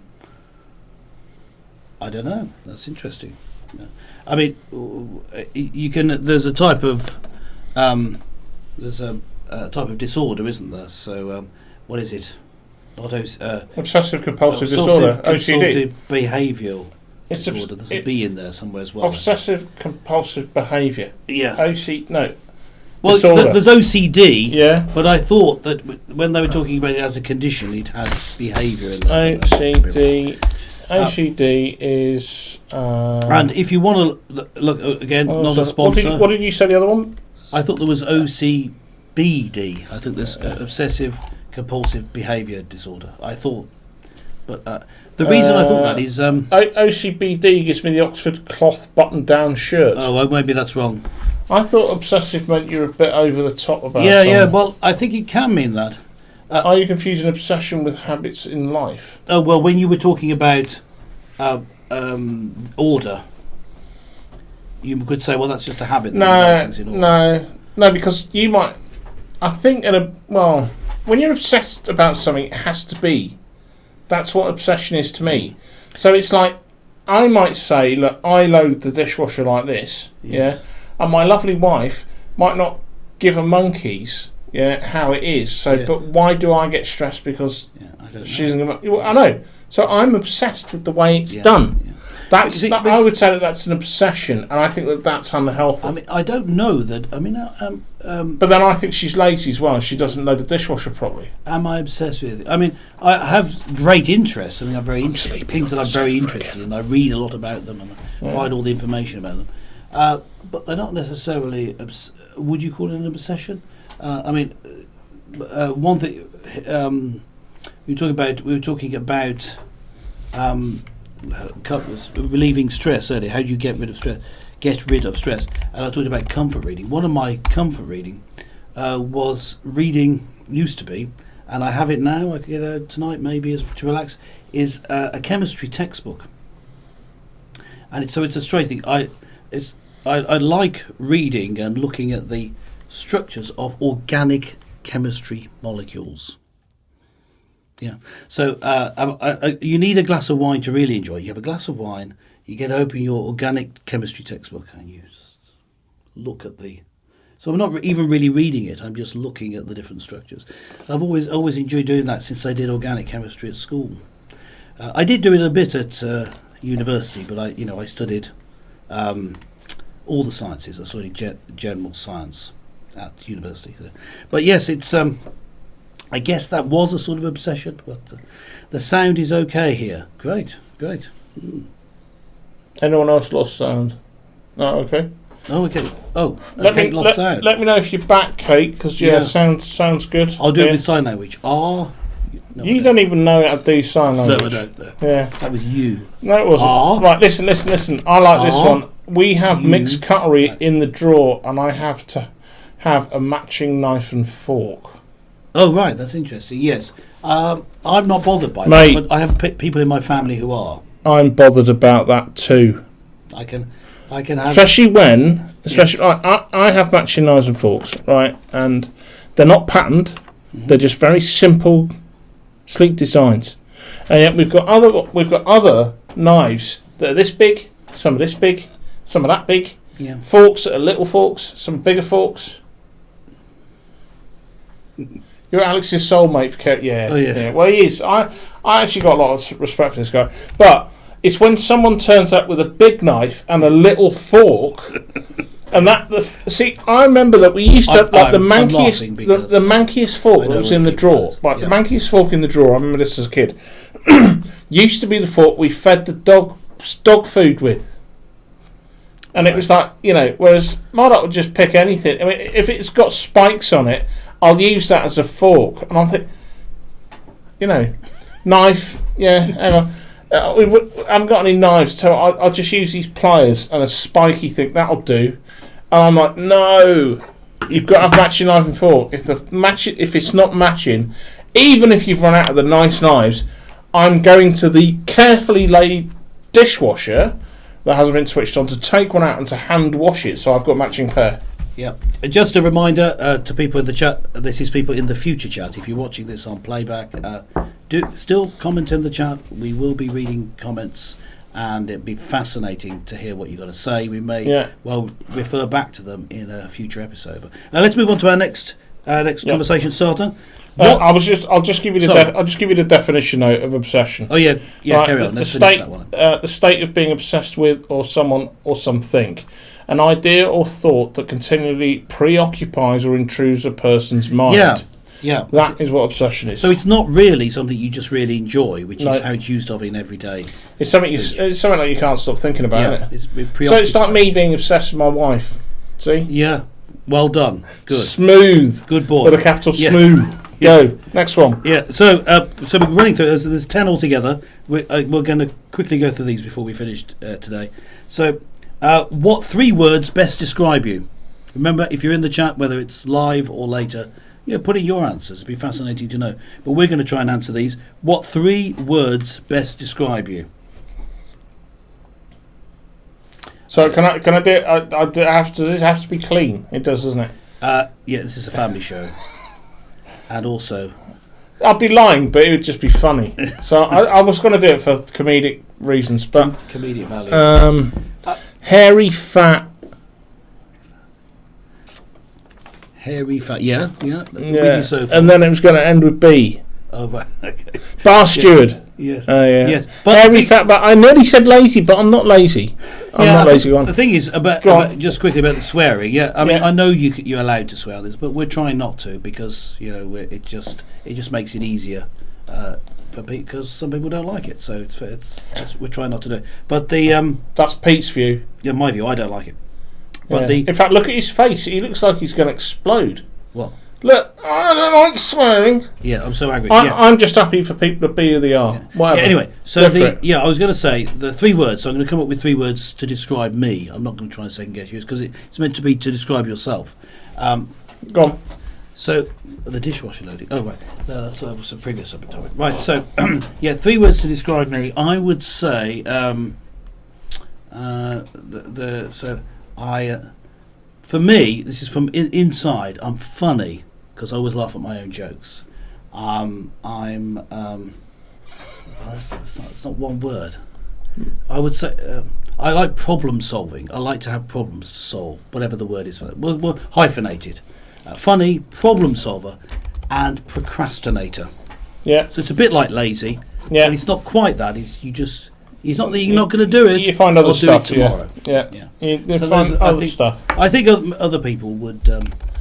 So when you say problem solving, I like problems to solve. I don't mean not mathematical problems. I've had enough of those. Used to have to do those. School as a teacher. I suppose problem solving is just analytical, isn't it? Yeah, that's what I would enjoy. So in my job, if I come in, to my job and everything's running smoothly when I first take on the job, or when I first arrive to take on a new job, that's not enjoyable for me. I need there to be things wrong so I can solve them. Putting things right, I suppose. So that's what I enjoy, and the other things sort of describe me. Yeah. So what do you think? Well, vicarious is male, white, and tall. If you want to be specific, although I've never. He says he's tall, but if you ever watch him on stream, he actually looks quite small. Yes. I look at him and I think maybe it's the camera he's using. He's got. In fact, he doesn't take up much of the screen at all. No, he's weeny. He's only he's down at the bottom there. He's tiny. Now, Kate's take. Yes. Now you can take this any way, of course. So saying male, white, tall is fine. Because it's a conversation starter. You can take it to mean your physical appearance. You could take it, like I was taking to mean, the characteristics as I see me. I see me as being funny. Other people may not, but I see it. Problem solving is what I enjoy, but I keep putting things off, which I find very irritating about myself. Positive, caring bookworm. That's interesting. 6'2". 6'2". That's not 3 things. Oh, I see. He's 6'2". Yeah, that is 3 things. Yeah, 6'2". Yeah, okay, that's 3 I think that's quite tall. Yeah, but he doesn't look tall. I don't know. Have you seen him in real life? No. Have you stood next to him? No, I haven't. No. He might not be 6'2". Actually, he could be. Actually, I'll look at this because next time he does a service from his church, I'll look at him against the altar. And see, is he tall? See, I've not really paid attention. I don't know. Might you say everyone always looks? I don't know, something on TV. On the screen, everyone looks small. Yeah, I don't know. Yeah, that's interesting. It's funny. The other day on Tuesday. Sorry, on Tuesday we did a show for National Reflection Day because it was a year since we did the cheerful patient. Yeah, it's been a year since we did the. We went into his first lockdown. So Pixel Priest and the Reverend Vet did a gig together. They did a reflective day. But the way I had them set up, is that Jenny was actually... David Bamber's tired. Sorry, yes, carry on. Yeah. Jenny was actually higher than Elaine. And all I did is I moved them like you and I are aligned on this. Yeah. So every time Elaine looked at Jenny, it was like this. Yeah. Yeah? Yes. In the image, but she was actually, her head was there. Yes. So it's all smoke and mirrors. This TV thing. Because if I look like, you don't know this, but Anxious Al is actually over 6 foot tall, so he's probably about the same height as you. You can't tell from. It's that way though. No? Yes. So I haven't got here. Funny, helpful, musical, and tired. Funny, tired. And you see, I see myself as funny. It's an interesting thing. It's I'm told that this is particularly for men. To see yourself as funny is often very important. Is it? Apparently, yeah. I've read that somewhere. But certainly, for me, I see myself as funny because I amuse myself by my. But isn't that like a bad? I'm funny to myself. It doesn't matter about other people. I have time in common. Someone sent me a joke about how good short people are, and was amazed when I told her I'm 5 foot. Someone sent me a joke about how good short people are, and I was amazed when I told her I was 5'7". I must look small on screen. They said the joke presumably to try and cheer you up for being small, maybe. But in fact, for a woman, 5'7" is quite tall, isn't it? Yeah. But so I'm going to move on to the next topic now. You're putting your 3 things, which is great. But I like the way that I like the way it makes you look at yourself. I think that's quite a good conversation starter. And you could do it with physical as well. I was going to try and look at all the words and pick 3 out. So a positive. I was going to say a male bookworm patient. Eh? You are a patient. Yeah. A patient male bookworm. No? Yeah. If you are a patient, that makes it seem like something entirely different. Go on, take on to the next one. Okay, next one. Right. What? I took a psychological test, says Vicarious B, to see what my gifts were. One was my sense of humour. So you actually are funny. Yeah. There you are. Wow. There you go. That's even better. Even better, yeah. So the next question is, what would be your perfect weekend? You can see why I sort of mix the words. My perfect weekend. What would be your perfect weekend? Every weekend's a perfect weekend, isn't it? Yeah, of course it is. Yes. Spending time with your family is of course perfect every time. I mean, what could be wrong with that? As long as the dog's here, I don't care. What? As long as my dog's here, I don't care. So, I don't know. Yeah, what would it be? What would you do? Weekend, you meant they're talking about relaxing, not like, say, for example, you had a job as a vicar, and the weekend is the. I struggle with these questions. Talk about normal people. I'll tell you what, I struggle with these questions because I overanalyse them. I can't help it. That's what I do. So, what is your analysis of this then? Well, the perfect weekend is, I don't know. I suppose that the reality, it depends on how your week's been, isn't it? And whether you're stressed. You have I ought to eat some, but they're rubbish. I don't know if I want to eat it. I'll loving you. I've got one of these little things again. I'll be careful I don't drop it on the floor, the dog will get it. It seems that love is very sweet. It depends, doesn't it? It depends. I mean, for me, shall I have a go first? What are you going to go on the basis that we're not in lockdown and everything's back to normal? Or yeah, go on then. It's the perfect ever weekend. Oh, go on then. Well, for me, it sounds like you've actually really thought about this. Perfect weekend, yeah. Because I used to have perfect weekends, similar to Vicarious Big here. I go a tent in a field, probably with the dog, with the family, wife and children. Go and stay in a field, in a camp, possibly a campsite, but one away from everyone else, and spend the time walking, playing in the campsite, playing with the kids and the dog, and then in the evening, cooking around the campfire, and then drinking tea and whatever but you're outside doing it, and then snuggling up in your tent afterwards. That to me is great weekend. When I was young, with my parents' sort of age, we would go away quite a few weekends. We lived in Worcestershire and drove over to Wales and camped there. And that was always a perfect weekend. So I could be in school. I come out of school, get in the car. We're at the campsite that night. Yeah. Over the weekend, brilliant. Yeah, I've heard Vicarious B talk about camping and stuff. When you talk about when you talk campsites and stuff, are you talking like coastal, or do you like the coastal? No, I don't. Not that. In the hills. In the hills. Yeah. See, I think Vicarious would be more like roughing it. Yeah, compass, survival kit. Yes. Flint and steel. I don't know if he does it, but he's probably trapping his own rabbits. Yeah, skinning them. I used to like backpacking as well. Yeah. So that sort of that helps you to get away, because I like the campsite to be away from everyone. Yeah, that's see, the idea, I like the idea of being away from everyone. I like that because I'm not a big fan of people. Yeah, to be honest. But I have to say that I used to enjoy going camping. I've got a massive Kayam tent somewhere. It's probably been eaten by mice by now. Like a 7-man tent. Go and rock that up somewhere and wild camping. Yeah. So I thought he'd be up for that. But to be honest, right now I'd much rather go and stay in a a lodge with a nice fire and a hot tub. That's what I'd like. That'd be quite a nice weekend for me. Yeah, so we seem to be fans of camping of different sorts. There's interesting getting out away from people. Maybe I've moved from the camping to the glamping. No, yes, yeah. Glamping. The yurt.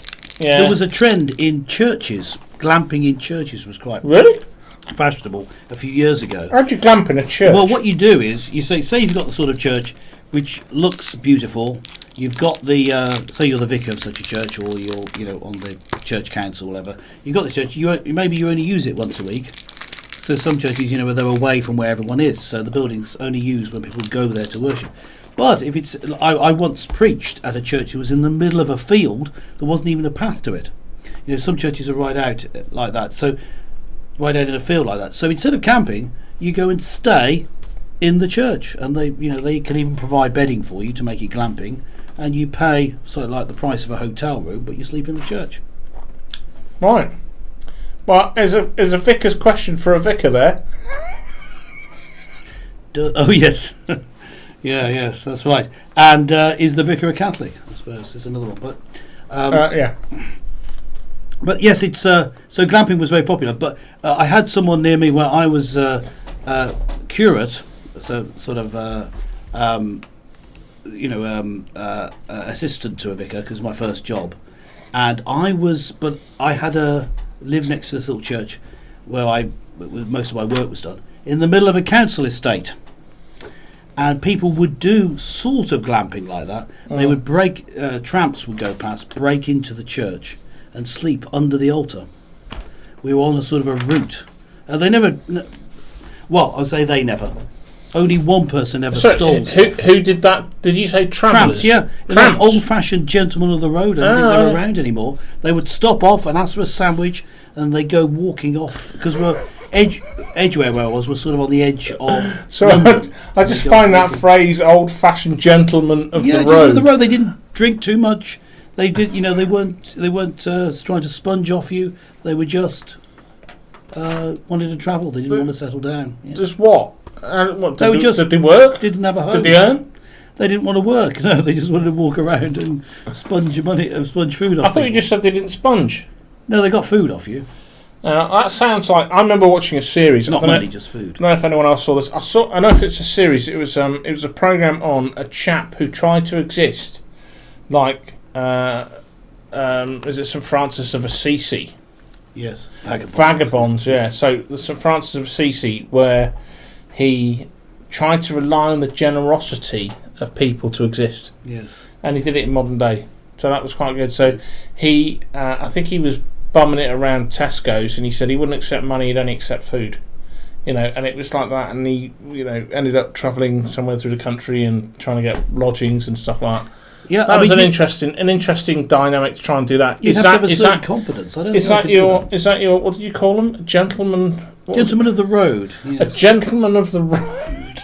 But there was one guy who did steal something very big from the church. Oh yeah. And I caught him as he was stealing it. Now this wasn't one of my normal crowd, but he came to my house, and he was a little bit the worse for wear. But he came to the house, having slept in the church and broken the window to sleep there. He then came over, and I said, "You were just in the church." I took him over to the church, and he disappeared for a bit. And I thought he'd just gone to the toilets, but he came out twice the size, like this. Yeah. And I said, I was trying to keep a straight face. Has he been in the fridge? You look bigger than you when you went through the door. And what he'd done was, it was absolutely no problem in taking it. He could just have asked me. But we just had new carpets put in, and there were lots of offcuts of carpet. Okay. And he'd wrapped them round himself and then put his coat over the top. And obviously, they would be good to keep you warm at night. So, yes. Yep, take it. He should just have asked, but it was hilarious. Yeah. He goes in, he comes out. Have you got anything? No! So do these gentlemen of the road, do they have fine moustaches and cleanly shaven faces? Yes, and they have monocles. And yeah, no. Yeah. Well, they generally they were a little scruffy, but they. So perfect weekend. Anyway, perfect weekend. Wild camping would be great. How do we get on to that? And I think we all seem to favour camping. Yeah. Okay, go on then. We're getting through these questions, right? the next conversation starter. Yeah. What is the most useful thing that you own? What are you thinking? Yeah, what is the most useful thing that you own? I used to have a Swiss Army knife. I never used it. So that wasn't very useful to you, No, but then? it's supposed to be useful. Yeah, but it wasn't useful to you, was it? Yeah, go on. No. It even had that thing for getting stones out of horses' hooves, but I never used it. Yeah, go on. No. So that's the most useful thing. I think. Let's see. You see, the thing is these days, you say, well, my mobile phone, because it's got everything on it. But that's a bit of a cheat, isn't it? Because it's sort of like a mini computer, and it plays music, and yeah. So the most useful thing or you could say your car, my mobile. You see, yes, that's right. Yes, that's Pixel Priest. Because of a car, because without it, travel around here. I'm going to turn this on its head. Go on. I can't think of a more interesting thing. How are you turning things on its head? Well, I think it's from your vantage point, isn't it? That. This is almost like a trick question to oneself, isn't it? What is the most useful thing? Is actually the reality is we don't need these material things. We think we do. Yeah. So what is the most useful thing that you own? And that's another thing. Oh, own, yes, because I guess I don't own the phone because it's on contract. Well, no, yeah. Well, let's assume you own it. You just pay for it, whatever. But yeah. There was we did this, didn't we? A couple of weeks back, we talked about Smile. Oh, okay. How's that? Beautiful. Nice. Yeah, I finished mine. I actually finished these ones. They were quite nice. I like those. They got more sweeter. These things do look like, I don't know what they look like. No. We talked about words that we hated. Yeah. And I saw a thing the other day about phrases and stuff that people hate. And one of the comments was people that use the phrase "the wife." The wife instead of my wife, as opposed to my wife. Yeah. Now, strangely enough, I use the phrase "the wife," but the wife uses the phrase "the husband," so it kind of works. It works, yeah. It's just a phrase. It's what works, yeah. But it's like about ownership, right? So when you say what is the most useful thing you own, I don't think probably my wife. Fair enough. But one thing I know I do own, because I don't really own my wife. My wife owns my wife. Yeah, is my dog. Right. My dog is the most useful thing I own, because what he does for me that every other material object in the world doesn't, is truly what it's amazing, isn't it? That's the most useful thing for me because it helps me psychologically, mentally, all of those things. Everything else is just tat when you think about it. But if it's not that, then the most useful thing I own is probably all of this gear around me, because it enables me to do what I want to do and what I believe my ministry is. So all of this gear is the most useful stuff for me. Yeah. I have a multi-tool, which I got 10 years ago. Everything on it, holes in belts, fixed broken stuff, cuts, spreads. Yeah. I mean, I can see that's useful. Yeah, that would be useful to me. I had to buy a new little saw for cutting branches in my garden. So, I can't think of one thing like that. I mean, I've got a waiter's friend that will open all sorts of bottles, but it's only useful for opening bottles. That's why it's called a waiter's friend. Yes, and I've got various other tools, but they're not that useful. So I'm struggling to think of it. Other than if not the mobile phone, then my Kindle, because I read lots of books. Oh yeah, you've got one there. Yes, well that's for opening the wine later. So I've kept this. I keep it in a drawer here, because if I put it anywhere else, it will go missing. Yes. So if I have to ever actually have, I keep stuff of order. This is OCD stuff. But I keep something. I keep it. If I ever have to open a bottle of wine for someone, I know where I've got a corkscrew. Let's move on for that, because we've not done very well. I've not done very well at that. Sorry, weren't you just saying something? What did you say? I didn't catch it. You were saying. I couldn't. Well, basically, I was not being able to answer the question. All right. So I think. Okay, go on. And let's move. Most useful thing. Number 7 is what is. This is similar to other things we've said, so we won't spend too long on it. What's your favourite way to waste time?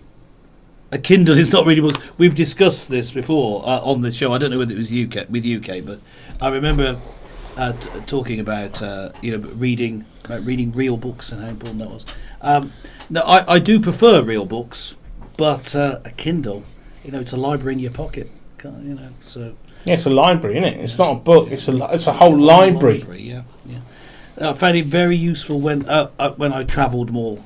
In pre-COVID days, I could take my library with me, but I do prefer reading real books. Moving on, your favourite way to waste time? That's an interesting question, isn't it? Because should you waste time?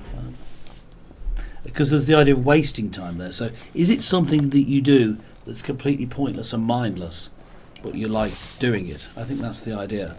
You could argue that about doing something as simplistic as a jigsaw. Yeah, it's not productive, is it? Is it? I don't know. Maybe someone say yes, it is. Maybe it's got some mental thing or whatever. Yeah. I don't know. But I think that wasting time again is whatever the vantage point is. I often find when I'm trying to do stuff technical and I'm getting swamped in it that I feel like I've spent weeks wasting my time. Yeah, that's a different thing rather than I actually plan to waste time. Is that a favourite thing? No, yeah, absolutely not. No, absolutely not. I think you see. Well, you would say watching TV, wasting. Whereas reading a book isn't wasting time. I'm mirroring your body language here. No, I was thinking. I'm actually thinking what I'm doing. What I've always liked to do, is people watch. So say you're at a train station. You've got a good excuse. You've got to waste time because you've got to wait for the train to come. So there's nothing you can do, and you just sit back, and you watch the people. And in my case, I'm amused by them because, as I say, internally I'm very funny.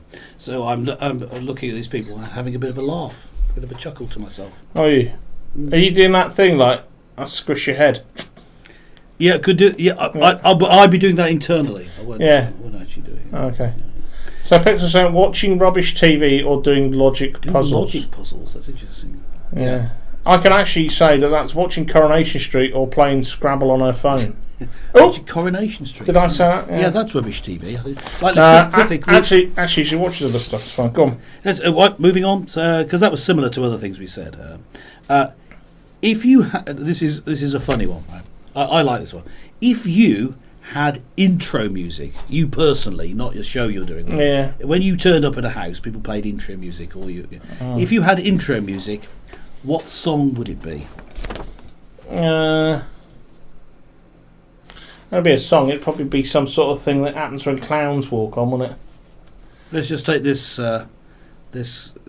comment. Watching videos of an Australian company making sweets, wasting time, or watching manufacturing videos of machines in factories. Yes, that does sound like it's wasting time. I think that's. I think you've got the hang of that one. I tell you what. I've been watching. It's quite interesting. I've been watching. Assume that's on YouTube. I've been watching of late. It's made me think about this. I've been watching Korean street food, cooking Korean street food, and I've also been watching guys that live in the jungle that make those out of the soil. They make these really elaborate kind of like living quarters. They dig it all out of the mud. Yes, no, I have seen that. And they put in water and candle. Kathy's clown, I think Kathy's clown. Is Kathy's clown? Is that a specific thing? I don't know what that is. No, I'm going to look it up. But yeah, those guys. I mean, actually, I'll look that up as well. We carry on. Yeah, I saw one of those recently. That sort of video. So they had the sort of a clearing, and they made a luxury swimming pool out of it. Millionaire swimming pool, I think they called it. Something like that. Yeah. So they can't hear this. No, I can hear something. Is this Kathy's clown? Yeah. What is it? What is Kathy's clown, Kate? Can you explain it to us in a few words? It's a song by the Everly Brothers. Isn't it? It's a song. It's a song by the Everly Brothers. That's what it is. I can't play it because we'll get struck for copyright. It is a song by the Everly Brothers, right? Okay. That's what that was. And that's how you waste time listening to that. Well, there you go. So what was the? Let me find this thing. Oh no, that's not the waste time. I'm back to the previous question. That's your intro song, of course. The intro song. Your intro song is Kathy's clown. Yeah. How do we go back then? I don't know. Yeah, Kathy's Clown is by the Other Yes. Brothers. So what would your song be then, Anxious Soul? Is there an I don't know. anxious song? It's almost like an intro jingle thing, I think it'd be. Oh. Would it be... Dun, dun, dun, dun, dun. like that? No, Okay. That's not quite the same, is it? It's intro, yeah, sorry, I got the hang of it. I confused myself there, okay? Yeah. That's why I got it wrong. Yeah, I don't know, I think I would like, I don't know whether people would see it like this, but I would like people to know it's me when that yakety sax intro music comes on, So not, you know yakety sax? Sometimes known as the Benny Hill theme tune. That one. I know it. Play it. I'll sing, if I sing it. Obviously, it would be so accurate that I don't. the algorithm. I think if you sing it, no one will be able to pick that WAV file up as hard as you try. Yeah, that the Benny Hill theme song or yakety sax. Everyone. Is it called yakety sax? Yeah, that's. I think that's right. And there's the. It's used in a few different songs. I think the same theme, but. Because I like that, because anything I believe is funny set to the Benny Hill theme tune. I once I saw this video of Benny Hinn. Do you know Benny Hinn? Do you know what I mean? No. Benny Hinn is a preacher, has a lot of fans, but this particular preacher, he likes to be a bit wild in the way he preaches. Wears a white suit with a sort of collar, stand collar. I see him. And he likes to wave his hands, or sometimes throws his coat out, I've seen and it. people fall over. Now, this is part. Some people believe this is great, and it's part of how God's Spirit is working. Other people just think it's a bit odd. Yeah. But and it does seem a little bit weird. If you play his video of him to the yakety sax music, it's funny. But you see, I always confuse the name Benny Hinn, Benny Hill. You see, so I wondered if it occurred to me that it would be funny. So I just searched for it. Yeah. And it is very, very funny. You should try searching it yourself. I'll have a look. Yeah, I'm just looking at some images of him. If Benny Hinn changed and thought, I'm going to have the Benny Hill theme music as he came on, then I'd start watching. Yeah, see, I don't like the Benny Hill music. Oh, right. Okay. No, it's... I'd have to walk quicker, I think. It's too slapstick banana joke for me, and it's all part of the same humour. We talked about dry humour in episode 1, didn't we? Yes. Yeah, I it's like not my Benny thing. Hill music. Right. Anyway, Benny Hill music. Yeah. Okay. Right. Moving straight. That's my music. Yakety sax. Yeah. Or Benny Hill, not Benny Hinn. Yeah. Right. The one number 9 already. So we're drawing to a close, folks. Don't go anywhere. Would you eat at a restaurant? It's a straight question. But you need to explain. You can give yes or no, but you need to explain. Would you eat at a restaurant that was really dirty if the food was amazing? So the food's great, but it's dirty. Would you eat there? You're looking stunned at me. I'm waiting for chat to respond. Oh, right. Okay. It's an interesting thing. I can respond straight away. Interesting. When I lost my dad, right? Mm-hmm. Yeah, I had to go to Derby to go and do. Elaine will remember this. I had to go to Derby to go and do some business because that's where he was when he passed. And we remember going into a coffee shop, and I remember we were looking at the woman's apron. And it was like, that is the filthiest apron I've ever seen anybody wear. We've just had an alert. Look at that. Yes. We've received 100 messages today with Restream chat. Oh, right. Really? Thank you, Restream. All right, thanks, Restream. Yeah, so much for you. Yeah. Keep yourself to yourself there. Self-congratulations. Yeah, it's a bit, isn't it? Yeah. Don't worry about it. It means nothing to anyone. Yeah. Right, so she had the filthiest apron on. So the cafe was grotty.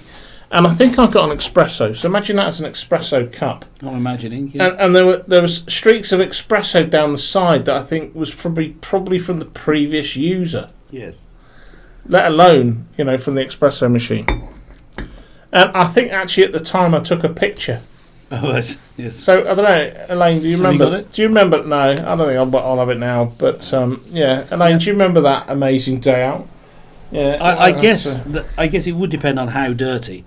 I would think that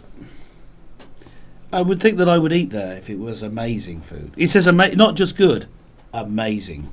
I think. See, when I looked at that, I misread it.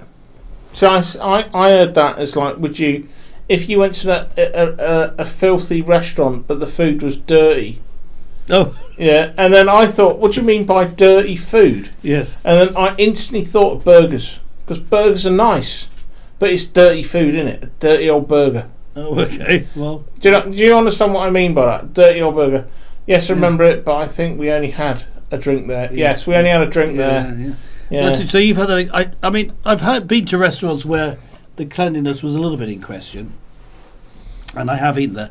But there's certain types of cleanliness that you need. I spent some time working in China, and in China, in many parts of China, the part where I was, you shouldn't drink the water.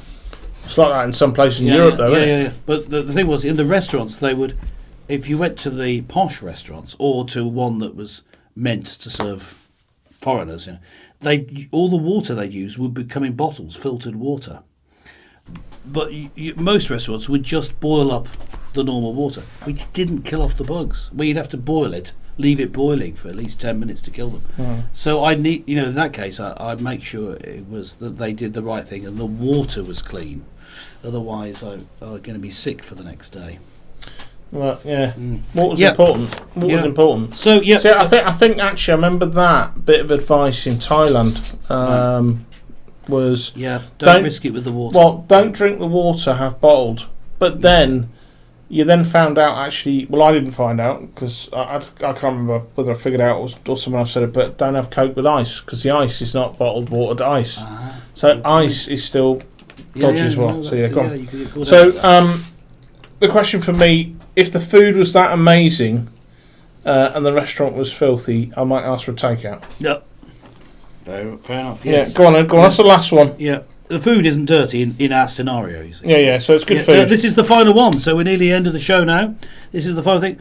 Which emerging technology are you most excited about? There's a bit of a pause there. Well, you got to let people think, haven't you? Oh right, okay. So I hope you're all thinking. Yeah. So what's emerging technology? Answer me. I don't know yet. Let me think about it. Of all the emerging technologies, You're taking too long. All right, I'll think about it. I don't have an answer like this. Nah. Well, all right. I think for me, streaming is the thing I'm most excited about. It isn't just that I like it. It's in me to do this. There's something that makes me want to do this. Whether you can say it's emerging or not is a different matter. Well, but hang on, let me finish my point. Yeah. But I think it's emerging for many. Yeah.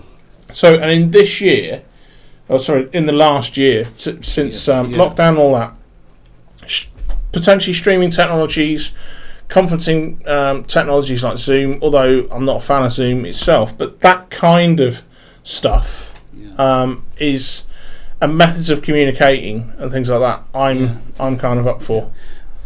So we've got some agreement there. I think live streaming. I think Kate was talking about you using it, not using green energy.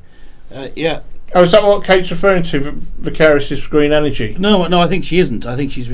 I take it. Well, she can confirm it that she's talking about the live streaming because she says I'm using it and. All right. Okay. Well, maybe you could clarify that. Maybe not bother. Yeah, green energy. It is. I'm not sure. I'm not sure that I'm excited about it. I can see that it's important, but I'm not. Just personally, it's not something that exciting me. No. I do find that the live streaming is useful and so exciting because of all the different uses you can think of putting it to. I think there was some not exciting for me, just Twitch. Yes, Twitch. Oh yeah. Yeah. But things like do you know what? Actually, Kate, I'm really proud of you, mate. I'm proud that you and Trev got over here and signed up. There's a round. For you to be here. There's a round of applause for you guys because that was very impressive. I said it's good for you to be here. I didn't mean that. I mean it's great to have you here. I mean it the other way around. But you've made that. I'm gonna go and log on to Twitch. I'm gonna set up an account. Well, and David's come via YouTube, so that's good. I'm proud of him too. Yeah, go on. Sorry, Pete. Carry on. Yeah, well, there's these artificial intelligence. Where you have. Oh yeah. You've got a computer that can learn. AI. Yeah. Yeah. Do you AI? Yeah. So yes. So to me that's very exciting, because if a computer can learn, then it means it can get better and better. So it can get better at things than humans can do it. So we can end up with a higher level of whatever it is they're put to, greater precision. They thought engineering. they thought that would happen in the 20th century, that we wouldn't be working by the year 2000. Yes. Yeah. So I don't know. I get your point, and there's always the flip side of the technology turns on us. Yes.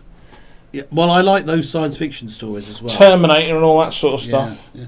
But Terminator, he's 6'2", isn't he? White male. Maybe Vicarious Big is in fact Terminator. That's it. So he's come back in time to destroy us and to free the peas. To free the peas. Yeah, no, he's come to destroy the peas. Do you know? I think the interesting thing when I'm trying to listen to that, I think green energy. I don't know enough about it, to be honest. I don't know what in the emerging thing. Are you talking perhaps about with? Are you talking about the modern cars, the electric, the hybrid cars? That's a good question. So asking. What do you mean by green energy? Vic, is he on about that? Yeah. Green energy, the electric cars. Yeah. I mean, I'd love it if they could develop a much better source of energy to replace fossil fuel. Electric cars doesn't really do it, of course, does it? That just moves it to the power station. So you think where do you get the electricity from? Is the it's sort of I suppose they're using different methods, be it wave or solar power. I mean, the sun is an abundance of energy that we haven't managed to tap into yet. Yeah, absolutely. Well, you mention nuclear, then everyone gets a bit. Well, they do, but I mean, nuclear stations, they're great. I mean, it looked good fun in The Simpsons. Yeah, or the China Syndrome. That looked good then, didn't it? Yeah. Do you remember that film? So, no, I've never seen it. I know of it, but I've never seen it. Yeah, talking to you about movies like talking to my wife. She don't watch films either.